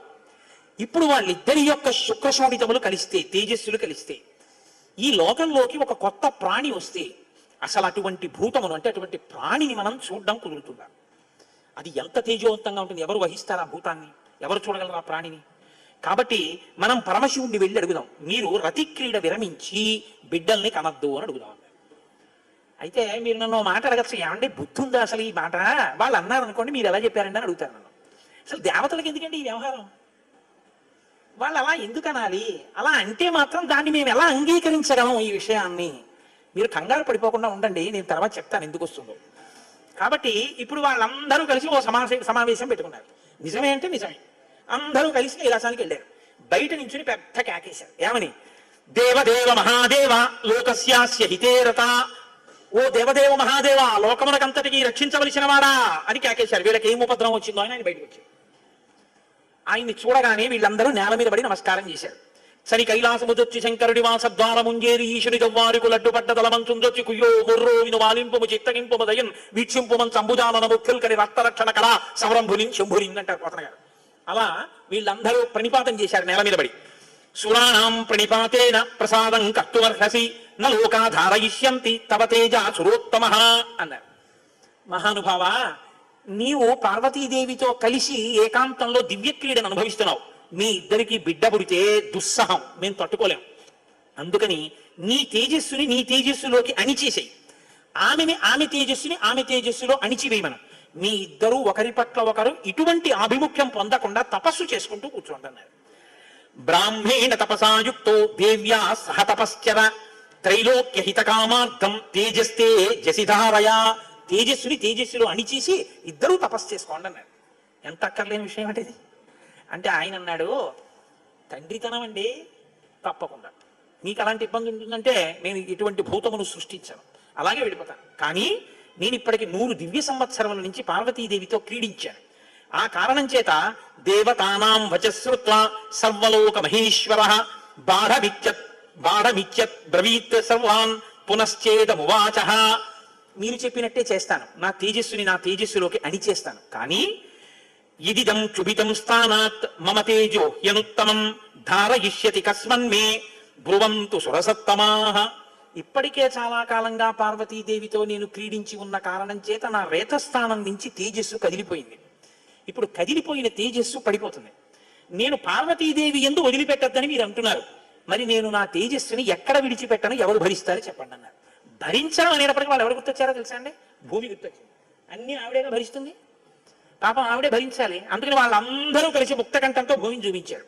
చూపించి ఏవ ముక్తాః సురాః సర్వే ప్రత్యూచు వృషభధ్వజం యత్తేజక్షుభితం హే తత్ తద్దరా ధారయిష్యతి. ఈ భూమి భరిస్తుంది, దీని మీద వదిలేసేయండి. భూమి ఏమనాలి? అదేంటయ్యా, ఆయన భార్య యందు ప్రవేశపెట్టబడవలసినటువంటి శివ తేజస్సు నా మీద ఎలా విడిచిపెడతాడు? నేను ఎలా స్వీకరిస్తాను? భూకాంత, ఆమె స్త్రీ, భూదేవి నాలోకి ఎలా ప్రవేశిస్తుంది? శివవీర్యం దోషం అవుతుంది కదా, నేను పుచ్చుకోననాలి. ఆవిడ సంతోషించింది. శివవీర్యం నాలో ప్రవేశించడం అంటే అదృష్టం కదా అనుకుని తప్పకుండా పుచ్చుకుంటానని అనేటప్పటికీ పరమశివుడు ఏం చేశాడంటే ఏవ ముక్త సురపతి ప్రముమోచ మహీతలే తేజసా పృథివీయేన వ్యాప్త సగిరికానన. ఆయన తేజస్సుని భూమి మీద వదిలిపెట్టేశాడు. అది ఉత్తర క్షణం భూమి అంతటా పాకేసి పర్వతాల్లో, నదుల్లో, సముద్రాల్లో, చెట్లలో పరివ్యాప్తమైతే ఆ తేజస్సు యొక్క స్థితిని భూమి తట్టుకోలేక పెద్ద పెద్ద కేకలేసింది ఆవిడ. తతో దేవాః పునరిదం ఊచుశ్చాధ హుతాశనం ప్రవిశత్వం మహాతేజో రౌద్రం వాయు సమన్వితః. నా ఒళ్ళు మండిపోతోంది, దగ్ధమైపోతోంది నా శరీరం అంతా. శివవీర్యాన్ని నేను భరించలేకపోతున్నాను, దాని శక్తి నేను తట్టుకోలేకపోతున్నాను. కాబట్టి నేను విడిచిపెట్టేస్తాను, నాలోకి వచ్చిన వీర్యాన్ని దేనిలోకి విడిచిపెట్టను అని అడిగింది ఆవిడ. ఇప్పుడు దేవతలందరూ ఒకరి మొహాల్లో ఒకళ్ళు చూసుకుని అన్నారు, ఒళ్ళు మండిపోతోంది తట్టుకోలేనన్నావు కాబట్టి ఎవడు మండిస్తాడో వాటిలో వదిలేయన్నారు. అంటే అగ్నిహోత్రుల్లో వదిలేయమన్నారు. అంటే ఇప్పుడు ఆవిడ ఏం చేసింది? తనలో పడినటువంటి శివవీర్యాన్ని అగ్నిహోత్రుల్లో వదిలిపెట్టేసింది. ఇదంతా రెప్పపాటు కాలంలో జరిగిపోయింది. పెద్ద పెద్ద అరుపులు, కేకలు, ప్రార్థనలు, హడావిడి. బయటికి వెళ్ళిన శివుడు లోపలికి రాలేదు. అమ్మవారికి అనుమానం వచ్చింది, ఏం జరిగింది అని. పార్వతీదేవి బయటికి వచ్చింది. బయటికి వచ్చి ఏం జరిగిందని అడిగింది. మేమందరం ఇలా ప్రార్థన చేశామమ్మా, మీ ఆయన తేజస్సు భూమిలోకి విడిచిపెట్టాడు, భూమి తట్టుకోలేక అగ్నిలోకి విడిచిపెట్టింది అండి. మీ ఇద్దరికి సంతానం కలగకుండా తపస్సు చేసుకోమని కోరిక కోరామమ్మా అన్నారు. ఆవిడంది, ఏ ఆడదైనా అమ్మ కావద్దంటే ఒప్పుకుంటుందండి. అధశైల సుతారామ త్రిదశాం ఇదమబ్రవీత్ సమన్యుర శపత్ సర్వాన్ క్రోధ సంరక్తలోచన. ఎర్రబడిన కళ్ళతో అమ్మవారండి అక్కరలేని విషయంలో జోక్యం చేసుకున్నారు. మీరు చెప్పకూడని మాట చెప్పారు, నన్ను తల్లిని కావద్దు అని శాసించారు, నాకు బిడ్డలు పుట్టకూడదు అని వరం అడిగారు. నాయందు ప్రవేశపెట్టబడవలసినటువంటి శివవీర్యాన్ని భూకాంత యందు ప్రవేశపెట్టారు. కాబట్టి నేను మీకు శాపం ఇస్తున్నాను. అపత్యం స్వేషు దారేషు తస్మాన్నో త్వాదయిష్యత అద్య ప్రభృతి యుష్మాకం అప్రజాః సంతు పత్నయః ఏవ ముక్త్యా సురాన్ సర్వాన్ శశాప పృథివీమపి. ఇక నుంచి మీ భార్యల వలన మీకు సంతానము కలుగకుండుగాక. ఇక నుంచి దేవతలకి సంతానం ఉండదు అని. కాబట్టి దేవతల సంఖ్య ఎప్పటికీ 33 కోట్లు. ఎందుకంటే ఇంకా వాళ్ళకి సంతానం ఉండదు. అందుకే బ్రహ్మగారు మొన్నటి రోజున దేవతల్ని పిలిచి మీ అంశలలో ఉండవలసినటువంటి వానరుల్ని అప్సరసల యందు, యక్షకాంతల యందు, గంధర్వ కిన్నెర వానర కాంతల యందు సృజించండి, మీ భార్యల యందు మీకు పిల్లలు పుట్టరు, పార్వతీదేవి శాపం ఉందని చెప్పారు. అందుకని ఏమంటే ఎప్పుడూ 33 కోట్లైనా ఇంకా పిల్లలు మనవలు ఉండరా అంటే ఉండరు. పార్వతీదేవి శాపం ఆగిపోయింది, దేవతల యొక్క సంతానం. ఇప్పుడు ఆవిడ భూమి వంక తిరిగింది. నువ్వు స్త్రీవి కదా, నా భర్త యొక్క తేజస్సుని నేను పట్టవలసింది నువ్వెలా పట్టుకున్నావు, నువ్వెలా స్వీకరించావు నా భర్త తేజస్సుని? అమనేనైక రూపాత్వం బహుభార్య భవిష్యసి. ఆవిడ్ని శపించింది. నువ్వు ఒక్క రూపంతో ఉండవు, భూమి అని పిలవబడినా నీకు అనేకమైనటువంటి స్థితి కలుగుతుంది. ఒక చోట చౌటు నేల, ఒక చోట నల్ల నేల, ఒక చోట ఎడారి, ఒక చోట పంట పండే నేల. ఇలా నువ్వు రకరకాలుగా అయిపోతావు. అంతేకాదు బహుభార్య భవిష్యసి, నీకు ఒక్క భర్త ఉంటాడు. నీ భర్త కానివాడి వీర్యం నువ్వు పుచ్చుకున్నావుగా, నీకు ఇంకా ఎంతమంది భర్తలో లెక్కుండరు. అందుకే రాజ్యాన్ని పాలించిన వాడందరూ భూమిపతులే. ఎంతమంది ఆవిడికి భర్తలు లెక్కలేదు. కారణం ఏంటంటే పార్వతీదేవి శాపం. అవనేనైక రూపాత్వం బహుభార్య భవిష్యసి నచ పుత్ర కృతాం ప్రీతిం మత్క్రోధ కలుషీకృత. ఏ ఆడదైనా కోరుకునేది ఏమిటంటే భర్త వలన కొడుకుని కనాలి, ఆ కొడుకు పేరు ప్రఖ్యాతులు తేవాలి, తల్లి సంతోషించేటట్టు ప్రవర్తించాలని కోరుకుంటాడు. ఏ తల్లి ఈ లోకంలో ఏ ఒక్కటి సహించదో అది నీ యందు నిజమగుగాక. ఏ తల్లి అయినా ఏది సహించలేదు, ఎంత తప్పైనా సహిస్తుంది. కానీ అమ్మ వంక ఆడదాన్ని చూసినట్టు చూశాడు అనుకోండి కొడుకు, అమ్మ మాత్రం ఒక్కనాటికి క్షమించదు. ఇంకా అమ్మలో ఆడతనాన్ని చూడకూడదు. ఇంకంతకన్నా పవిత్రంగా మాట్లాడడం కష్టం, ఇంకంతకన్నా నేను దిగి మాట్లాడను. కాబట్టి అమ్మతనాన్నే చూడాలంతే కొడుకు. కానీ నీ విషయంలో ఏమవుతుందో తెలుసా, నీ కొడుకులందరూ నీకు భర్తలు అవుతారు. అందుకే భూమిపతి పతే, ఆయన తర్వాత ఆయన కొడుకు, ఆయన భూమిపతి. ఎంత దారుణం అండి అది. ఒక ఆయన పరిపాలిస్తున్నాడు, ఆయన భూమిపతి, ఆయనకి కొడుకు పుట్టాడు, ఇప్పుడు భూమికి ఆయన ఏమవ్వాలి, కొడుకు. ఆ భూమిపతి వెళ్ళిపోయాడు, ఇప్పుడు ఈయనేమవుతాడు, ఈయన భూమిపతే, తన కొడుకు తనకి భర్త. ఇంతకన్నా దారుణమే ఉంది. ఇది పార్వతీదేవి శాపం. కాబట్టి నచ పుత్ర కృతాం ప్రీతిం మక్రోధ కలుషీకృత ప్రాప్యసిత్వం సుదుర్మేధే మమ పుత్రమనిచ్చతి. నాకు బిడ్డలు కలగకుండా చేశారు కాబట్టి మీరు ఈ శాపం అనుభవించండి అని వాళ్ళు లోపలికి వెళ్ళిపోయారు. ఇప్పుడు వీళ్ళందరూ ఇలా వేళ్ళు విరిచారు. ఒరే అక్కర్లేని విషయంలో జోక్యం చేసుకున్నాను రా, ఎవర్రా ఈ మాట చెప్పింది అసలు అన్నాడు. వాడు ఉంటాడేమిటి ఇంకక్కడ. ఇప్పుడు అందరూ భారంగా తలకాయలు ఉంచుకుని ఇళ్ళకెడితే వీళ్ళ శిఖలు ఎవరు పట్టుకుంటారు. ఒరే ఎందుకు వెళ్ళావురా నువ్వు, నీ వల్ల నాకు ఇంకా బిడ్డలు కలగరని వాడు పట్టుకుంటారు. కాబట్టి ఇప్పుడు వాళ్ళందరూ ఇళ్ళకెళ్ళారు. సగత్వా తప ఆతిష్టత్ పార్శ్వే తస్యోత్తరే గిరేహే హిమవత్ ప్రభవే శృంగే సహదేవ్యా మహేశ్వర. హిమాలయ పర్వత ప్రాంతంలో పార్వతీ సహితుడై పరమశివుడు మాత్రం హాయిగా కూర్చుని తపస్సు చేసుకుంటాడు. ఇంకా వాళ్ళిద్దరికీ బిడ్డలు పుట్టకూడదు అన్నారుగా, అందులో ఆయన వెళ్ళి తపస్సు మొదలెట్టాడు. గొడవ ఎక్కడొచ్చింది, ఇక్కడతో ఏమైపోలేదు గొడవ. తారకాసురుడని వాడు బయలుదేరి, వాడికి తెలిసి విషయం ఇక పార్వతీ పరమేశ్వరుడికి బిడ్డలు పుట్టరు, దేవతలకి బిడ్డలు పుట్టరని తెలుసు వాడికి. వాడు బ్రహ్మగారి గురించి తపస్సు, వాడు చాలా తెలివైన వాడు. నాకు చావొద్దన్నాడు, అది కుదరదన్నాడు ఆయన. అయితే పార్వతీ పరమేశ్వరులకు కొడుకు పుడితే వాళ్ళ చేతిలో చచ్చిపోతానన్నాడు. బ్రహ్మగారు ఏమంటారు, తథాస్తు. వీళ్ళే అడిగారు పార్వతీ పరమేశ్వరులు, వాళ్ళిద్దరు తపస్సుకి వెళ్ళిపోయారు. ఇప్పుడు వెళ్ళి మీ ఇద్దరు బిడ్డలు కనండి అన్నారు అనుకోండి, ఇంకేమైనా ఉందా. వద్దన్నో అన్ని శాపాలు ఇచ్చేసింది ఆవిడ. అంటే మీరు బాగా గమనించండి, ఏదైనా ఆడది భరిస్తుంది, కానీ ఆడదాని అమ్మతనానికి, ఆడదాని భర్తృత్వాన్ని పంచుకోవడానికి ఇంకో ఆడదొస్తే మాత్రం ఈ లోకంలో సహించడం అన్నది ఉండదు. అది ఈ జాతి క్షమించలేదు. ఇది రామాయణం యొక్క తీర్పు.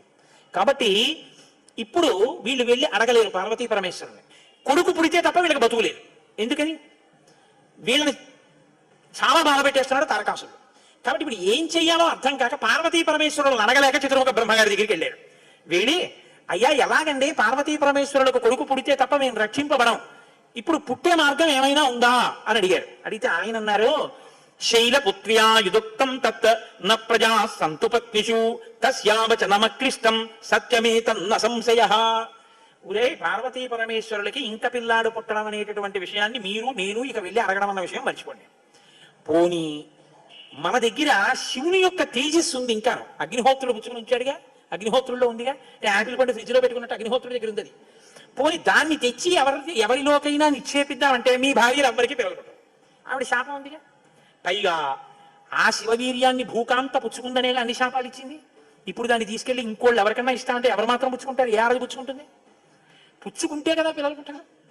పార్వతీదేవి అడగలేము, పోనీ శివవీర్యం ఉందని ఇంకో స్త్రీలో ప్రవేశపెట్టలేము, ఎలా ఆలోచించి. ఆయన తక్కువడండి చతుర్ముఖ బ్రహ్మగారు అంటే, నేను అందుకే బ్రహ్మ నన్ను బ్రహ్మగారు అంటుంటాను. ఆయన సలహా లేకపోతే లోకం లేదు, మన ఉపన్యాసమే లేదు.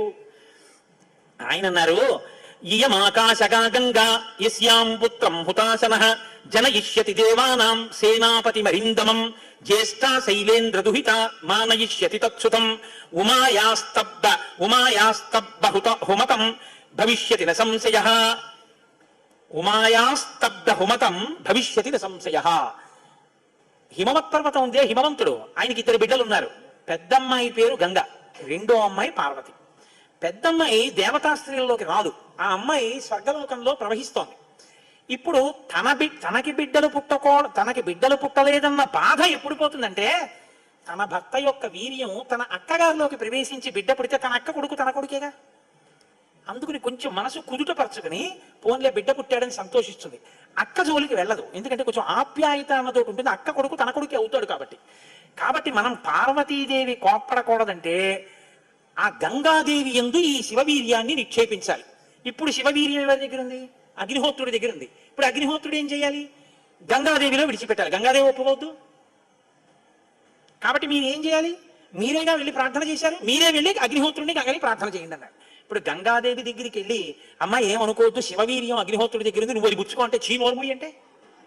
అందుకని ఈ మాట ఎవరు చెప్పాలో ఒక్క పురుషుడు చెప్పాలి. పురుషులందరూ వెళ్ళి చెప్తే అసహ్యంగా ఉంటుంది. మీరు వెళ్ళి అగ్నికి చెప్పండి, అగ్ని వెళ్ళి ఆవిడికి చెప్తారని. ఎందుకంటే ఇంత ఇబ్బంది అంటే, ఇది గట్టిగా చెప్పుకునేది కాదు, ప్రయత్నం చేస్తున్నారు. పార్వతీ పరమేశ్వరులకి పుత్రుడు కలిగేటట్టు తెలిస్తే చంపేతలు పారేస్తాడు ఆయన తారకాసుడు. అందుకని ఎవరికీ తెలియకుండా జరగాలి ఈ పని అంతా. ఇప్పుడు వీళ్ళందరూ కలిసి అగ్నిహోత్రుడి దగ్గరికి వెళ్ళారు. అయ్యా ఎంత గొప్ప సలహా చెప్పావు, ఏదో ఓ కారు చీకటిలో కాంతిరేఖ కఠినమైన సక్షానికి సూక్ష్మమైన రంధ్రం దొరికాయి, ఇక మేము అల్లుకుంటాం కథ అన్నారు. తచ్చుత్వా వచనం తస్య కృతార్థ రఘునందన ప్రణిపత్య సురాసర్వే పితామహం అపూజయన్. బ్రహ్మగారికి పూజ చేసి నమస్కారం చేసి బయలుదేరి అగ్నిహోత్రుడి దగ్గరికి వెళ్ళారు. వెళ్ళి ఆయనతో అన్నారు, దేవ కార్యం ఇదం దేవ. ఇప్పుడు మాట్లాడడం కొంచెం జాగ్రత్తగా మాట్లాడడం మొదలెట్టారు. ఇది దేవకార్యం, ఏదో మేము సరదాగా నువ్వు పట్టుకెళ్ళి అక్కడ విడిచిపెట్టు ఇలాంటి మాటలు చెప్పడానికి రాలేదు. నీకు పిల్లలు పుడితే నాకెందుకు, పుట్టపోతే నాకెందుకు, ఇలాంటి వాటిల్లో ఇక మేము జోక్యం చేసుకోం, బుద్ధి వచ్చింది మాకు. కాకపోతే ఇది దేవకార్యం. ఇప్పుడు ఈ పిల్లాడు పుట్టకపోతే వీపులు పగిలిపోతున్నాయి తారకాసురుడి వల్ల, అందుకని పుట్టాలి పిల్లాడు. కాబట్టి సంవిధత్ సహుతాశన శైలపుత్ర్యాం మహాతేజో గంగాయాం తేజవుత్సృజ. నీలో ఉన్న శివ తేజస్సుని పట్టుకెళ్ళి గంగలో విడిచిపెట్టు. గంగ పుచ్చుకుంటే, గంగకి కొడుకు పుడితే ఆ పిల్లవాడు పార్వతీ పరమేశ్వర పుత్రుడి కిందకు వస్తాడు. ఎందుకంటే పార్వతీదేవి అంగీకరిస్తుంది కాబట్టి. ఆ పిల్లవాడికి సేనానాయకత్వం ఇద్దాం. వాడు సేనాధిపతి అయితే వాడి చేతిలో తారకాసురుడు చచ్చిపోతాడు. అందుకని నువ్వు వెళ్ళి గంగను అడుగన్నాడు. ఇప్పుడు పుచ్చుకునేటప్పుడు అప్రసన్నమైన మనస్సుతో ఆవిడ పుచ్చుకుంది అనుకోండి, ఇది ఎక్కడ చికాకు వచ్చిందిరా అని. అప్రసన్నమైన మనస్సుతో కానీ అలా పుచ్చుకుంటే తేజోవంతుడైన బిడ్డ సంభవించాడు. కాబట్టి ఆవిడ ప్రసన్నంగా పుచ్చుకోవాలి. అంటే ఆవిడ ప్రసన్నంగా పుచ్చుకోవడానికి యోగ్యమైన రీతిలో ఆవిడికి చెప్పాలి. కాబట్టి ఆయన వెళ్ళి చెప్పాడు అగ్నిహోత్రుడు, గర్భం ధారయ వైదేవి దేవతానాం ఇదం ప్రియం అన్నాడు. అమ్మా నువ్వు గర్భం ధరించాలమ్మా, ఆవిడ కన్య, భర్త లేడు, మరి నువ్వు గర్భం ధరించాలంటే అందావిడే దేవతానాం ఇదం ప్రియం. అమ్మ దేవకార్యం ఇది, అందుకని నిన్ను అడుగుతున్నాను తప్ప ఇంకో మాట అనుకో పుష్మా తల్లి. అందుకని ఆవిడ అర్థం చేసుకుంది, ఓహో ఇంతకన్నా ఇప్పుడు లోకాన్ని రక్షించడానికి మార్గం లేదు, కాబట్టి శివ తేజస్సుని నాలోకి తీసుకుంటాను. తస్య తద్వచనం శ్రుత్వా దివ్యం రూపమధారయత్. ప్రసన్నంగా తీసుకుంది అనడానికి గుర్తు దివ్యమైన రూపాన్ని ధరించి శివ తేజస్సుని తనలోకి తీసుకుంది. ఇప్పుడు వీళ్ళ బాగా గమనించండి, సుబ్రహ్మణ్యోత్పత్తి అంటే ఎటువంటిదో తెలుసా అండి? 33 కోట్ల మంది దేవతలు ఇలా ఎదురు చూస్తున్నారు.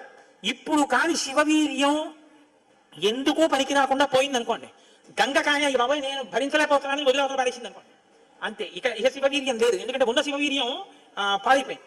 కాబట్టి ఇక పుత్రుడు కలగడు. ఇక పుత్రుడు కలగకపోతే ఇక ఎప్పటికీ అసలు దేవతల యొక్క రాజ్యం అన్నది ఇక రాదు, తారకాసురుడే ఉంటాడు. కాబట్టి ఇక మీరు నేను పురాణం చెప్పుకోవడం ఇప్పటికీ ఉండదు, ఆయనే పరిపాలిస్తుంటాడు కదా. కాబట్టి ఇప్పుడు ఆ గంగ వల్ల బిడ్డ పుట్టాలి. వీళ్ళందరూ ఉత్కంఠతో ఎదురు చూస్తున్నారు, గంగ గర్భం ధరించి బిడ్డని కంటుందా. ఇది ఇంత చల్లటి గంగమ్మలోకి శివవీర్యం వెళ్ళింది. వెళ్ళగానే ఆవిడ ఇప్పుడు పెద్ద కేకేసింది, అయ్య బాబోయ్ ఈ శివవీర్యం యొక్క వేడికి నా నీరు ఉడికిపోతోంది, నేను భరించలేకపోతున్నాను, దీన్ని వదిలేస్తున్నాడు, ఎక్కడ వదిలేదు. వీళ్ళందరూ నీరసపడిపోయారు, అయ్యయ్యయ్యయ్యో మన ప్రణాళిక పోయి. అనేనప్పటికీ తస్య తద్వచనం శ్రుత్వా దివ్యం రూపమధారయత్ దృష్ట్వా తన్మహిమానం. ఆ తర్వాత సమంతతస్తదా దేవీం అభ్యసించి తపావకః సర్వశ్రోతాంసి పూర్ణాని గంగాయా రఘునందన తమువాచ తతో గంగా సర్వతే దేవ పురోహితం అశక్తాధారణే దేవ తవ తేజస్సముద్భవం దహ్యమానగ్నినాతేన సంప్రవ్యధితతే తథా. ఇప్పుడు నేను ఈ తేజస్సుని ఎక్కడ వదిలిపెట్టేను, నా సర్వాంగములు క్షోభించిపోతున్నాయంది ఆవిడ. అగ్నిహోత్రుడు చూసి అన్నాడు, బిడ్డ పుట్టాడో లేదో తరువాతి మాట, ముందసలు నువ్వు కలతపడిపోతున్నావు, నువ్వు తట్టుకోలేవు. కాబట్టి అధా బ్రవీదిదం గంగాం సర్వదేవ హుతాశనః ఇహ హైమవతే పాదే గర్భోయం సన్నివేశ్యతాం. అదిగో ఆ హిమాలయ పర్వత ప్రాంతముల యొక్క పాదముల యందు తీసుకెళ్లి నీలో ఉన్నటువంటి శివ తేజస్సుని విడిచిపెట్టేసేయండి. గంగ తనలో ఉన్న శివ తేజస్సుని తీసుకెళ్లి హిమాలయ పర్వత ప్రాంత పాదముల యందు వదిలిపెట్టేసేటప్పటికి అది వెళ్ళి రెల్లు దుబ్బుల్లో పడిపోయింది, గడ్డిలో పడిపోయింది. ఇప్పుడు అందులోంచి ఒక్కసారి కాంతి కనపడింది వాళ్ళకి. పిల్లాడు ఏమైనా వచ్చారా, వాళ్ళకి పిల్లాడు కావాలి. ఇప్పుడు వాళ్ళు చూస్తే సర్వం పర్వత సన్నద్ధం సవర్ణ భగవద్వనం జాత రూపమితి ఖ్యాతం తదా ప్రభృతి రాఘవ సువర్ణం పురుష వ్యాఘ్ర హుతాసన సమప్రభం తృణవృక్షలతాగుల్వం సర్వం భవతి కాంచనం. ఆ శివవీర్యంలోంచి, ఆ తేజస్సులోంచి అగ్ని ఎటువంటి కాంతితో ఉంటాడో అటువంటి కాంతితో మొట్టమొదట బంగారం పుట్టింది లోకంలో. బంగారం శివవీర్యం, అందుకే బంగారానికి శివవీర్యం అని పేరు. బంగారం పుట్టి బంగారంతో అక్కడ ఉన్నటువంటి తృణవృక్షలతాగుల్మం సర్వం భవతి కాంచన, ఆ గడ్డి చెట్లు అన్ని బంగారు రంగులో మెరిసిపోయాయి ఒక్కసారి. తర్వాత వెండి పుట్టింది. ఆ వెండిని చూశారు, తెల్లగా ఉంది వెండి, అయిపోయింది. ఆ తర్వాత ఇంకా మిగిలినటువంటి క్షారంలోంచి రాగి ఇనుము పుట్టాయి, మిగిలిపోయినటువంటి మలంలోంచి తగరము సీసము పుట్టాయి. తప్ప ఆ పిల్లవాడు మాత్రం కనపడలేదు. అయిపోయింది మన ప్రణాళికంతా, పిల్లవాడు పుట్టలేదు అని దిగాలు ముఖాలు వేసుకుని ఆ పైనుంచి చూస్తున్నారు. ఆ రెల్లు దుబ్బుల్లో రాత్రి వేళ తెల్లగా మెరుస్తాయి రెల్లు దుబ్బులు. ఆ రెల్లు దుబ్బుల్లోంచి తరగ్నా పునర్వ్యాప్తం సంజాత శ్వేత పర్వత దివ్యం శరవణం చైవ పావకాదిత్య సన్నిభం. బ్రహ్మాండమైనటువంటి కాంతులు మెరిసిపోతుండగా 6 ముఖాలతో అద్భుతమైన సౌందర్యంతో ఒక పిల్లవాడు పుట్టి పాల కోసం ఏడ్చాడు. అమ్మయ్యా, పుట్టాడు రా పిల్లాడు, శివపుత్రుడు జన్మించాడు, మన బాధలు తీరాయని వాళ్ళందరూ పొంగిపోయారు. షష్ఠి 6 ముఖాలతో షణ్ముఖుడై పుట్టాడు. ఆ పుట్టినటువంటి వాడు కూడా మహానుభావుడు 6 ముఖాలతో పుట్టాడు కాబట్టి షణ్ముఖుడు. పుట్టిన పిల్లాడికి పాలివ్వాలి, ఆ కృత్తికల్ని పిలిచి మీరు పాలివ్వండి అన్నారు. వాళ్ళన్నారు మేము పాలిస్తాం, కానీ తాం క్షీరం జాతమాత్రస్య కృత్వా సమయముత్తమం దగు పుత్రో యమస్మాకం సర్వాతామితి నిశ్చితాః. ఇప్పుడు పాలిస్తే కానీ మరి పిల్లాడు బతకడు. కాబట్టి వాళ్ళన్నారు మేము పాలిస్తాం, కానీ ఆ పిల్లాడిని మా పేరుతో పిలుస్తారా అన్నారు. మా పిల్లాడని చెప్తారా అన్నారు. అదే అలా ఎలా కుదురుతుందండి అన్నారు. వాళ్ళు పాలివ్వకపోతే పిల్లాడు. అందుకని వీళ్ళు వెంటనే దేవతలు అందరూ అన్నారు తతస్తు దేవత సర్వ కార్తికేయ ఇది బ్రువన్. కార్తికేయుడు కార్తికేయుడు అన్నాం కదా, ఇవ్వండి పాలన్నారు. అమ్మతనం ఎంత గొప్పదో చూడండి. ఇప్పుడు ఈ కృత్తికలు 6 పిల్లాడికి 6 ముఖాలతో ఉన్నవాడికి 6 పాలిచ్చారు. వాడు పాలు తాగాడు. పుత్రస్త్రైలోక్య విఖ్యాతో భవిష్యతి న సంశయ. కార్తికేయుడు కార్తికేయుడని మేం పిలవడం కాదు, 3 లోకాల్లో పిలుస్తారు ఈ పిల్లాన్ని, సరేనా అన్నారు దేవతలు. అప్పుడు వాళ్ళు పాలిచ్చారు. కాబట్టి కార్తికేయుడు అగ్నిలో శివవీర్యం చాలా కాలం నిలవ ఉంచబడి అగ్నిహోత్రుడు గంగలో ప్రవేశపెట్టాడు కాబట్టి పావకి. శరవణములు అంటే రెల్లు దుబ్బుల్లోంచి పుట్టాడు కాబట్టి శరవణ భవ. ఎప్పుడు శుద్ధమైనటువంటి బ్రహ్మజ్ఞ జ్ఞానంతో ఉంటాడు కాబట్టి సుబ్రహ్మణ్యం. తల్లి కడుపులోంచి స్ఖలనమై పుట్టాడు కాబట్టి స్కందుడు. ఆయన ఉత్పత్తి చేతనే ఇన్ని పేర్లతో వచ్చాడు. ఏమంటే మీరు ఇంత గొప్పగా ఏదో పాపం నోరు కొట్టుకు చెప్పారు, కానీ మాకు అసలు అనుమానం మాత్రం అలా ఉండిపోయింది, మీరు మంగళం చెప్దాం అనుకుంటున్నారేమో. అలా అనత్సా దేవతలు, అలా అడగడం వల్ల కదా ఇంత కథ వచ్చింది.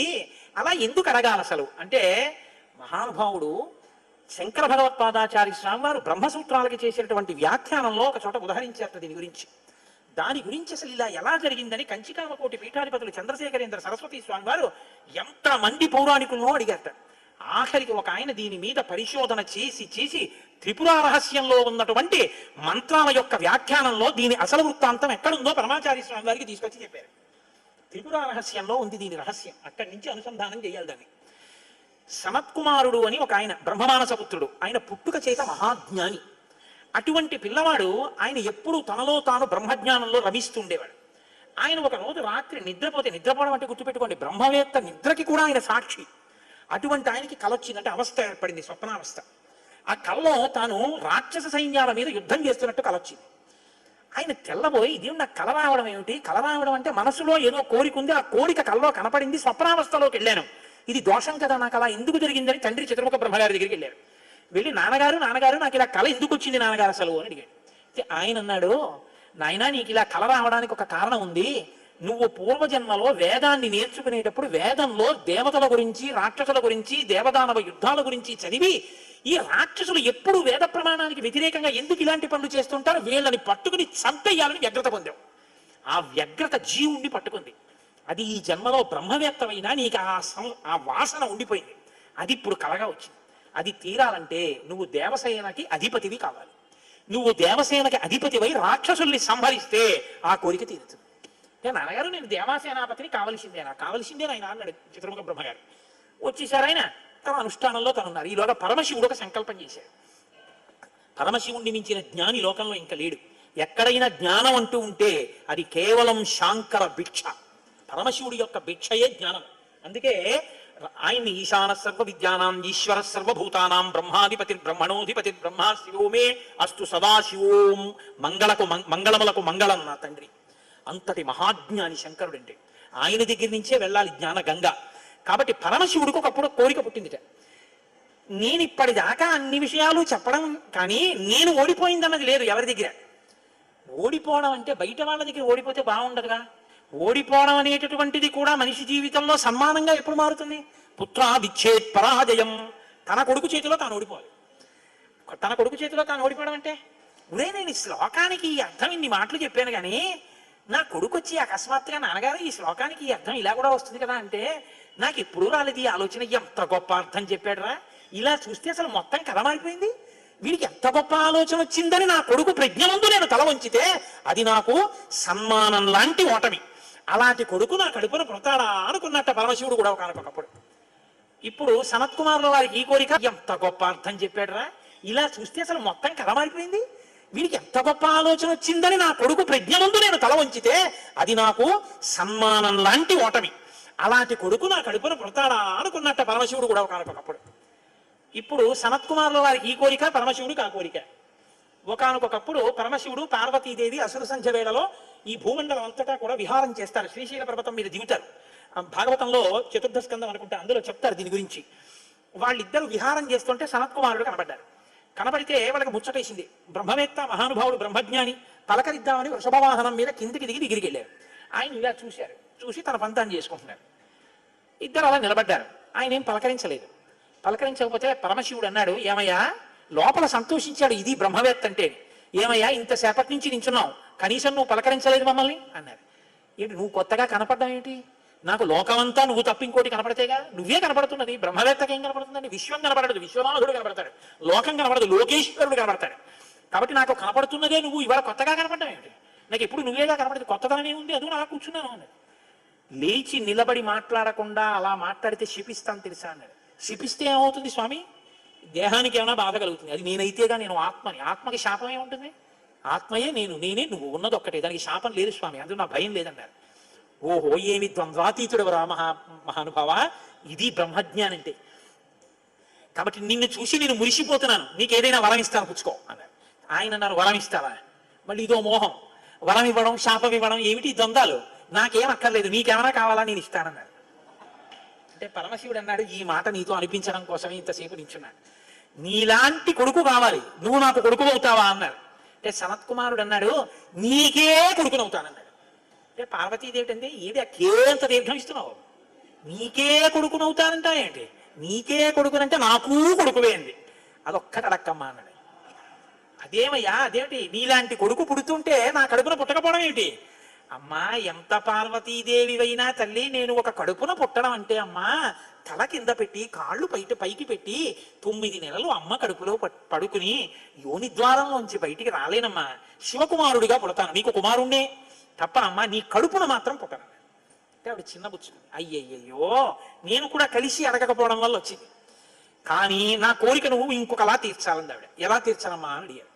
నేను ఒకానొకప్పుడు భస్మాసురుడు పరమశివుడి గురించి తపస్సు చేసి వరములు పొందాడు. నేను ఎవరి తల మీద చెయ్యి పెడితే భస్మం అయిపోవాలని పరమశివుడు వరం ఇచ్చాడు. నీ మీదే పరీక్ష చేస్తానని పరమశివుడు వెంటబడ్డాడు. పరమశివుడు ఏదో ఒక హేళ, ఆయన ఒక చాలా విచిత్రంగా ప్రవర్తిస్తూ ఉంటాడు. లోకానికి ఒక పాఠం చెప్పడం కోసం వస్తామండి, చేతకాని వాడేని మీరు అనుకోకూడదు. ఇప్పుడు నేను మళ్ళీ శివమహాపురాణానికి అంతటికి వ్యాఖ్యానం ఎక్కడ చేయను. కాబట్టి ఆయన పరిగెడుతున్నట్టు నటించాడు. ఆయన పరిగెడుతున్నట్టు నటిస్తే నేను వెంటబడి చంపితే బాగుండదు. భర్త పరిగెడుతున్నట్టుంటే నే కాసేపు కనపడకుండా ఉంటే పోతుందని ఆవిడేం చేసిందంటే తన శరీరాన్ని నీటిగా మార్చి ఒక సరోవరం కింద మారిపోయింది. అదే శరవణ తటాకం. ఆ శరవణ తటాకం హిమవత్ పర్వత ప్రాంతంలో ఉంది. నువ్వు నా కడుపున పుట్టకపోయినా ఆఖరణ పుట్టేటప్పుడు మాత్రం ఆ శరవణ తటాకం దగ్గర నుంచి పుట్టాలి. నీ మంత్రం కూడా ఆ తటాకం నా పేరు మీదే ఉండాలి. అందుకే ఆయన మంత్రం శరవణ భవ సుబ్రహ్మణ్యుడికి. అంటే ఆయన అన్నాడు, అమ్మ తప్పకుండా, అలా నేను పరమశివుని యొక్క తేజస్సు చేత నీ తటాకంలోంచి పుడతాను. పంచభూతాత్మకం పరమశివ లక్షణం కదా. అందుకని పృథివీ స్వరూపంగా, అగ్నిస్వరూపంగా, వాయుస్వరూపంగా, జలస్వరూపంగా, ఆకాశ స్వరూపంగా 5 స్వరూపాలతో పార్వతీ పరమేశ్వర సమాగమ స్వరూపంగా శివశక్తుల యొక్క సమ్మేళనానికి పుట్టినటువంటి మెరుపు తీగల లోకంలో బ్రహ్మజ్ఞానాన్ని బోధ చెయ్యడం కోసమని దేవసేనాపతిని కావడం కోసం, రాక్షస సంహారం చెయ్యడం కోసం మీకు పుత్రుడిగా పుడతానమ్మా అని సనత్కుమారుల వారు పరమశివుడికి వరం ఇచ్చారు. అందుకని ఆ వరం నెరవేరాలంటే పార్వతీ పరమేశ్వర సమాగమం జరిగి పార్వతీదేవిలోకి వెళ్ళకూడదు తేజస్సు. దేవతల సంఖ్య కూడా అనంతంగా పెరిగిపోతే రేపొద్దున్న ఉపాసనలు కష్టం అవుతాయి. అందుకని నాటకీయ సన్నివేశం సృష్టింపబడాలంటే దేవతలు వెళ్ళి ప్రార్థన చేయాలి. ప్రార్థన చేసి శివ తేజస్సు భూమి మీద పడాలి. అది అగ్నిహోత్రంలోకి వెళ్ళాలి. ఇది పంచభూతాత్మకమై ఆయన షణ్ముఖ స్వరూపంతో పైకి రావాలి. వచ్చి స్వామి అని పేరు పెట్టుకోవాలి. స్వామి అన్న పేరు కేవలం సుబ్రహ్మణ్యుడిది. మనం వెంకటేశ్వర స్వామి అంటాం, మంచిదే, నేను తప్పని నేను అంటలేదు. కానీ ఒక్క స్వామి అంటే మాత్రం సుబ్రహ్మణ్యుడే. ఎక్కడెక్కడ సుబ్రహ్మణ్యుడి పేరు చెప్తామో, ఎక్కడెక్కడ తలుచుకుంటామో అక్కడక్కడ సంతానమునకు ఏ విధమైన ప్రమాదం రాదు. సుబ్రహ్మణ్యుడికి నమస్కారం చేస్తే కుజగ్రహ దోషం కూడా ఉపశమిస్తుంది. ఎక్కడెక్కడ షణ్ముఖుణ్ణి ఆరాధన చేస్తారో అక్కడ ఐశ్వర్యం పరిడవిల్లుతుంది. పక్కన ఉన్నటువంటి తమిళ దేశం, ద్రవిడ దేశంలో అంత ఐశ్వర్యం వచ్చింది, అన్ని పరిశ్రమలు వచ్చాయంటే కారణం ఏమిటో తెలుసా అండి? సుబ్రహ్మణ్యారాధన. వాళ్ళు విపరీతమైన సుబ్రహ్మణ్యారాధన చేస్తారు. సుబ్రహ్మణ్య ఆరాధన చేసినా, షణ్ముఖుడికి ప్రదక్షిణం చేసినా, ఆయనకి నమస్కారం చేసినా జ్ఞానము, ఐశ్వర్యము, సంతానమునకు క్షేమము, ఆయువు, ఆరోగ్యము అన్నీ కలుగుతాయి. అంత శక్తివంతమైనటువంటి సర్గ ఈ షణ్ముఖోత్పత్తి సర్గ. అందుకే వాల్మీకి మహర్షి ఎప్పుడూ కూడా అసలు ఫలశ్రుతి చెప్పరు. కానీ ఈ షణ్ముఖోత్పత్తి గురించి చెప్పిన తర్వాత, అందుకే షణ్ముఖుడికి ఉన్న గొప్పతనం ఏమిటో తెలుసా అండి? ఆయనకి ఒక గొప్ప విజయాన్ని సాధించాడు షణ్ముఖుడు అక్కడే. శైవ వైష్ణవాలు రెండు కూడా వియ్యం ఉందేట్టు చేశాడు. శ్రీవల్లి, దేవసేన ఇద్దరు శ్రీ మహావిష్ణువు యొక్క కుమార్తెలు. ఆయన మేనల్లుడు కదండి, మరి ఏదో పండగ సెలవులకు ఇంటికి వచ్చాడు. ఇంటికి వస్తే లక్ష్మీదేవి ఆయన్ని చూసి అందిట, మురుగన్ అంది. మురుగన్ అంటే మేనల్లుడు అని, మరుమగన్ అన్నట్టు విష్ణువు. మరుమగన్ అంటే చాలా అందగాడు అన్నట్టు. ఇద్దరు అలా అనుకోవడం ఎందుకో తెలుసా అండి? మన పిల్లలకు బాగుంటాడు. వల్లి, దేవసేన ఇద్దరిని ఇచ్చి సుబ్రహ్మణ్యేశ్వర స్వామి వారికి కళ్యాణం చేశారు. వల్లి, దేవసేన ఇద్దరిని తనకి భార్యలుగా చేసుకున్నాడు కాబట్టి శైవ వైష్ణవాలు రెండు సుబ్రహ్మణ్యుడి వల్లే బియ్యం ఉంది. అంతటి మహానుభావుడు ఆయన. మహాజ్ఞాని, యుక్తకేశుడై గుండుతో గోచి పెట్టుకుని నిలబడి ఉంటాడు. అందుకే సుబ్రహ్మణ్య క్షేత్రాల్లో స్వామి వలయలో అలా నిలబడి ఉంటాడు. ఆయన ప్రణవానికి అర్థం చెప్తే పరమశివుడంతటి వాడు తెల్లబోయి, ఎంత గొప్పగా చెప్పావురా అన్నట్టు. నాన్నగారు అలా అంటే కుదరదు, ఇది ప్రణవ రహస్యోపదేశం కదా, మీరు కూడా మడి కట్టుకుని వచ్చి శిష్యుడుగా కూర్చోండి చెప్తానన్నట్టు. ఒరే ఎంత బాగా చెప్పావురా అని వచ్చి కూర్చొని విన్నట్ట. శివుడు అంతటి వాడు ఇంత బాగా చెప్పగలిగిన కొడుకు పుట్టాలని కదా కోరుకున్నాడు. ఆత్మాదిచ్చేత్ పుత్రాదిచ్చేత్ పరాజయం. తండ్రి గారికి ఆ కోరిక తీరినటువంటి బ్రహ్మజ్ఞాని పుట్టాడు. ఆయనే తరువాతి కాలంలో కేవలం పాలు తాగి పెద్దవాడైపోయాడు అంతే. అయిపోగానే ఆయన్ని దేవసేనకి తీసుకొచ్చి పట్టాభిషేకం చేసేశారు. సేనాధిపతి అయిపోయాడు. తారకాసుర సంహారం చేశారు. దేవతలందరూ సంతోషించారు. అమ్మ అందమంతా మూర్తి భవించి ఉంటుంది. అందుకే ఇంతంత బుగ్గలు, ఎర్రటి మనిషి, ఆహారాలు, చిన్న పట్టుబట్ట, ఎప్పుడు అమ్మ శక్తి అంతా చేతిలో శూలంగా పట్టుకుని ఆ కుక్కుట ధ్వజం, ఆ నెమలి మీద కూర్చుంటే ముద్దులు మూట కడుతూ ఎంత అందంగా ఉంటారో. అందుకే సుబ్రహ్మణ్యేశ్వర స్వామి వారి యొక్క మూర్తి వంక అదే పనిగా చూసినా కూడా సత్సంతానం కలుగుతుంది. అంతటి మహానుభావుడు సుబ్రహ్మణ్యుడు. ప్రత్యేకించి ఏ కారణం చేతనైనా గర్భం నిలవక బాధపడుతున్న వాళ్ళు, గర్భిణి అయినప్పటికీ కడుపున ఎటువంటి బిడ్డలు పుడతారో తెలియని వాళ్ళు, వాళ్ళ ఆయుర్దాయం బాగుండాలనుకున్న వాళ్ళు, సంతానం క్షేమంగా వృద్ధిలోకి రావాలనుకున్న వాళ్ళు రామాయణాంతర్గతమైన షణ్ముఖోత్పత్తిని విని తీరాలి. ఇది చెప్పడం కోసమే వాల్మీకి మహర్షి ఫలశ్రుతి చెప్తూ ఓ మాట చెప్పారు. ఏషతే రామ గంగాయ విస్తరో విహితో మయా కుమార సంభవశ్చైవ ధన్యః పుణ్యస్తథైవ చ. ఎవరు ఈ షణ్ముఖోత్పత్తిని శ్రీరామాయణంలో వింటున్నారో వాళ్ళకి ఎటువంటి చిక్కులు ఉన్నా అన్ని చిక్కులు విడిపోయి అపారమైనటువంటి ధన సమృద్ధి కలుగుతుంది. 2, విశేషమైనటువంటి పుణ్యము స్కందోత్పత్తిని విన్నంత మాత్రం చేత కలుగుతుంది. ఇక్కడ ఆయన కుమార సంభవశ్చైవ అన్న మాట వాడారు. పార్వతీ పరమేశ్వరుడు యొక్క కుమారుడు కనుక ఆయనకొక్కడికే కుమార అన్న నామం. ఆయన భక్తస్థయ కార్తికేయే కాకుత్సభు విమానవ ఆయుష్మాన్ పుత్ర పౌత్రైశ్చ స్కందసాలోక్యతాం వ్రజేత్. ఎవరు భక్తి శ్రద్ధలతో రామాయణాంతర్గతమైనటువంటి ఈ షణ్ముఖోత్పత్తిని చేతులు కైమోర్చి సుబ్రహ్మణ్యుడికి నమస్కరించి వింటున్నారో అటువంటి వారందరికీ కూడా ఆయుష్మాన్, వాళ్ళకి ఏదైనా అపమృత్యు దోషం జాతకంలో ఉంటే ఆ దోషము ఉపశమించి ఆయుర్దాయం కలుగుతుంది. ఆయుష్మాన్ పుత్ర పౌత్రైశ్చ, వాళ్ళ కొడుకులు మనవలు అందరూ క్షేమంగా ఉంటారు. ఏవైనా దుర్గుణములు అలవడవలసినవి ఉంటే అవి పోయి వాళ్ళు వృద్ధిలోకి వచ్చి వంశానికి గొప్ప కీర్తి తీసుకొస్తారు. ఆయుష్మాన్ పుత్ర పౌత్రైశ్చ, ఎవరు రామాయణం సంపూర్ణ రామాయణం చెప్పించుకుని వినేటప్పుడు పరమ భక్తితో దేవాలయ ప్రాంగణంలోనో ఎక్కడో కూర్చుని ఈ స్కందోత్పత్తిని నమస్కారం చేస్తూ విన్నారో వాళ్ళు శరీరం పడిపోయిన తరువాత స్కందసాలోక్యతాం వ్రజేత్, సుబ్రహ్మణ్య లోకాన్ని పొందుతారు అని వాల్మీకి మహర్షి సత్యం తప్ప ఆయన నోటి వెంట రాదని బ్రహ్మగారి వరం. ఆయన ఎప్పుడూ ఫలశ్రుతి చెప్పరు. ఇక్కడ చెప్పారు. అంత గొప్పది షణ్ముఖోత్పత్తి. విచిత్రం ఏంటంటే ఈశ్వర సంకల్పం అంటే చాలా గొప్పగా ఉంటుంది. నేను ఇవాళ నేను ఏదైనా మాట చెప్తే చాలా జాగ్రత్తగా వింటారు హరిప్రసాద్ గారు. నేను చెప్పాను రేపు సుబ్రహ్మణ్యుడికి అభిషేకం చేయించండి అని చెప్పాను. ఎందుకంటే ఇవాళ అయింది కాబట్టి షణ్ముఖోత్పత్తి, రేపు స్వామికి అభిషేకం చేయించండి, ఆయన చల్లబడతాడు. రామాయణ అంతర్గతంగా జరిగింది కాబట్టి అభిషేకం చేస్తే చల్లబడుతుంది మూర్తి. ఆయన చల్లబడిన అభిషేక తీర్థాన్ని మనం పుచ్చుకున్నాం అనుకోండి, అది మరింత శక్తివంతం. పాపం ఎవరైనా ఏదైనా సంతాన సంబంధమైన సమస్యల్లో ఉన్న వాళ్ళు ఆ తీర్థం పుచ్చుకుని ఉపశాంతి పొందితే అంతకన్నా కావలసిందే ఉంది. నాకు చెప్పాను, ఆ వ్యక్తిగత అనుభవాలు చెప్పడం ఇష్టం ఉండదని. ఈ షణ్ముఖోత్పత్తి వల్ల ఉపయోగాన్ని ఉపకారాన్ని పొందిన వాళ్ళు ఎంత మంది ఉన్నారు. నేను మొన్న కూడా గోపాలకృష్ణ గారికి ఒక సంగతి చెప్పాను. అంత గొప్ప షణ్ముఖోత్పత్తి నేను నా జీవితంలో ప్రత్యక్షంగా చూసే దాని గొప్పతనం ఏమిటో. ఈ విషయం రేపు పొద్దున్న తెలిసిన తర్వాత ఎందరో తల్లులు దీనివల్ల ఉపయోగం పొందిన వాళ్ళు కన్నుల నీరు పెట్టుకుని సంతోషంతో చెప్తారు యథార్థం నిజమేనని. మీకు నేను ఒక రహస్యం చెప్తాను. నేను ఆశ్చర్యపోయాను. తూర్పుగోదావరి జిల్లాలో మల్లవరం అని ఒక క్షేత్రం ఉంది. అక్కడ సుబ్రహ్మణ్యుడు, ప్రత్యక్ష సుబ్రహ్మణ్యుడు, ఇంతలో పాము కోనేటిలో స్నానం చేసి శివలింగాన్ని చుట్టుకుని ఉంటుంది. అది పిల్లలు పుట్టని వాళ్ళు వెళ్ళి నమస్కారం చేస్తే పిల్లలు పుట్టారు. డాక్టర్లు పిల్లలు పుట్టారని సర్టిఫై చేసిన వాళ్ళకి పుట్టారు. ముఖ్యమంత్రులు కూడా వెళ్ళారు పీఠాధిపతులు అక్కడికి. ఆ పాము కారణాంతరాల చేత శివలింగానికే తల కొట్టుకుని శరీరం వదిలితే ఇప్పుడు అలాగే ప్రతిష్ఠ చేశారు. అక్కడ నేను ఆశ్చర్యపోయింది ఏంటంటే, నాకు ఆ దేవస్థానం ధర్మకర్త ఒక ఆయన వచ్చి ఒకసారి ఒక మాట చెప్పారు.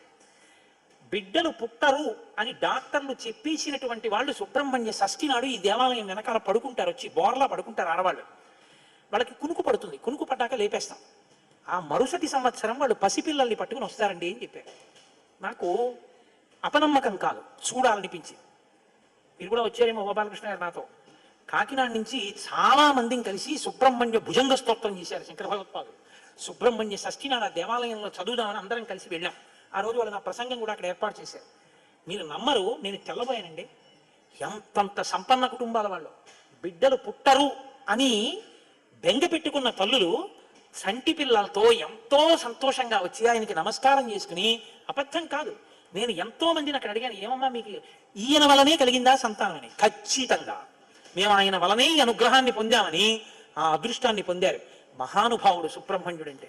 ఆయనకి నమస్కారం చేస్తే ఎంత స్థితినైనా ఇస్తాడు. మన అదృష్టం ఏమిటంటే రామాయణం చెప్పుకుంటున్నది శృంగగిరి పీఠంలో, అది అమ్మవారి సన్నిధానం, రామచంద్ర ప్రభు యొక్క సన్నిధానం. ఇక్కడ శివాలయం ఉంది. ఆ శివాలయంలో ఇటు పార్వతి ఇటు గంగా ఉన్నారు. సాధారణంగా అలా ఉండరు. ఆ గంగ మళ్ళీ తన రెండు పాదాలు ఇలా పైకి పెట్టి కాళ్ళు పాదాలు కనపడేటట్టు వచ్చి ఇలా గుడ్లు కనపడేటట్టుగా ఉంటుంది చక్కగా. శివుడు కటు గంగా, ఇటు పార్వతి ఉండి బయట సుబ్రహ్మణ్యుడు ఇటు వినాయకుడు ఉంటారు. రేపు మళ్ళీ ఒక్కసారి చక్కగా అన్ని పదార్థాలతోటి అభిషేకం చేయించండి. చేయించి ఎవరెవరు అభిషేక తీర్థం తీసుకోవడం కోసం వస్తే వాళ్ళందరికీ కూడా ఒక అర్చక స్వామిని దానికి నియోగించి అందరికీ లేదనకుండా పాపం తీర్థం ఇప్పించండి. రామాయణాదులు ఉన్నది ఎందుకంటే అందరికీ ఉపకారం చేయడం కోసమే ఉన్నాయి. మీకు ఉపకారం జరిగిన నాడు మీరు మాకెవ్వరికీ వచ్చి చెప్పక్కర్లేదు కూడా. మీరు మళ్ళీ వచ్చి సుబ్రహ్మణ్యేశ్వర స్వామి వారి దగ్గర, రామచంద్ర ప్రభువు దగ్గర నమస్కారం చేసి, స్వామి మీ వలన ఉపకారం పొందామని ఆయనకి చెప్పండి చాలు. మీరు మాకు చెప్పాలని కానీ, మీరు చెప్తేనే సంతోషిస్తానన్న మాట కూడా నేను చెప్పను. ఎందుకు చెప్పనో తెలుసా? ఒక్కటే నమ్మకం నాకు, ఇది సత్యం, సత్యం పునఃసత్యం, ఇది ఆ శక్తి కలిగి ఉంది, అది నా నమ్మకం. కాబట్టి మీరు స్వామికి నమస్కారం చేయండి. ఇంత గొప్ప పీఠ ప్రాంగణాన్ని మీ అభ్యున్నతి కొరకు వాడుకోండి. చక్కగా వచ్చి తీర్థం తీసుకోండి. చేస్తాను, ఎంతమందికైనా ఉపకారం చేస్తే నేను ధన్యుడిని అవుతానని ఆ తండ్రి కొడుకులు ముచ్చటగా సిద్ధంగా ఉన్నారు. హాయిగా రేపు అభిషేక తీర్థం తీసుకుని తరించండి. మీకు ఓపిక ఉందా? ఓ 2 అరటిపళ్ళు, ఓ పండు, ఓ కాయో తెచ్చి చక్కగా నైవేద్యం పెట్టుకోండి, ఓ కొబ్బరికాయో. షణ్ముఖోత్పత్తి విన్నారు కాబట్టి. రేపు గంగావతరణం అత్యద్భుతమైనటువంటి ఘట్టం శ్రీరామాయణంలో. దానికి మహర్షి ఫలశ్రుతి చెప్పారు. ఇలా విన్న వెంటనే నీకు పోయింది పాపం అంతే అన్నారు మహర్షి. అసలు నిజంగా గంగావతరణం బహుభంగిమలు తిరుగుతుంది, ఎంత గొప్పగా ఉంటుందో. రేపటి రోజున ఇవ్వాలనుకున్నాను కానీ షణ్ముఖోత్పత్తి అయ్యేటప్పటికే 9 అయింది. కాబట్టి రేపు గంగావతరణాన్ని తప్పకుండా మనవి చేస్తాను. మీరు తనివి తీరా విందురు గారు. ఇవాళకి శ్రీరామనామం చెప్పుకుని చక్కగా మనం మంగళాశాసనం చేసుకుందాం. నీవు నన్ను భేదమేమియు లేకయున్నది రామనామము, బ్రహ్మ సత్యము జగన్ మిథ్యాభావమే శ్రీరామనామము, పసితనంబున అభ్యసించిన పట్టుబడు శ్రీరామనామము, ఎందరో మహానుభావుల డెందమాయను రామనామము, అచలమై ఆనందమై పరమాణువైనది రామనామము, జపతపంబుల కర్హమైనది జగతిలో శ్రీరామనామము, జ్ఞానభూముల నేడు గడచిన మౌన దేశము రామనామము, జానకీ హృత్కమలమందున అలరుచున్నది రామనామము. చిత్తశాంతిని కలుగ చేసెడి చిత్స్వరూపము రామనామము. చూపు మానసమొక్కటై మరి చూడవలని రామనామము. దూరదృష్టియు లేని వారికి దుర్లభము శ్రీరామనామము. బ్రహ్మపుత్రక రాజ్య వీణా పక్షమైనది రామనామము. శాంతి సత్య అహింస సమ్మేళనము శ్రీరామనామము. తల్లివలె రక్షించు సుజనుల నెల్లకాలము రామనామము. మంగళంబగు భక్తితో పాడిన శుభకరంబగు రామనామము.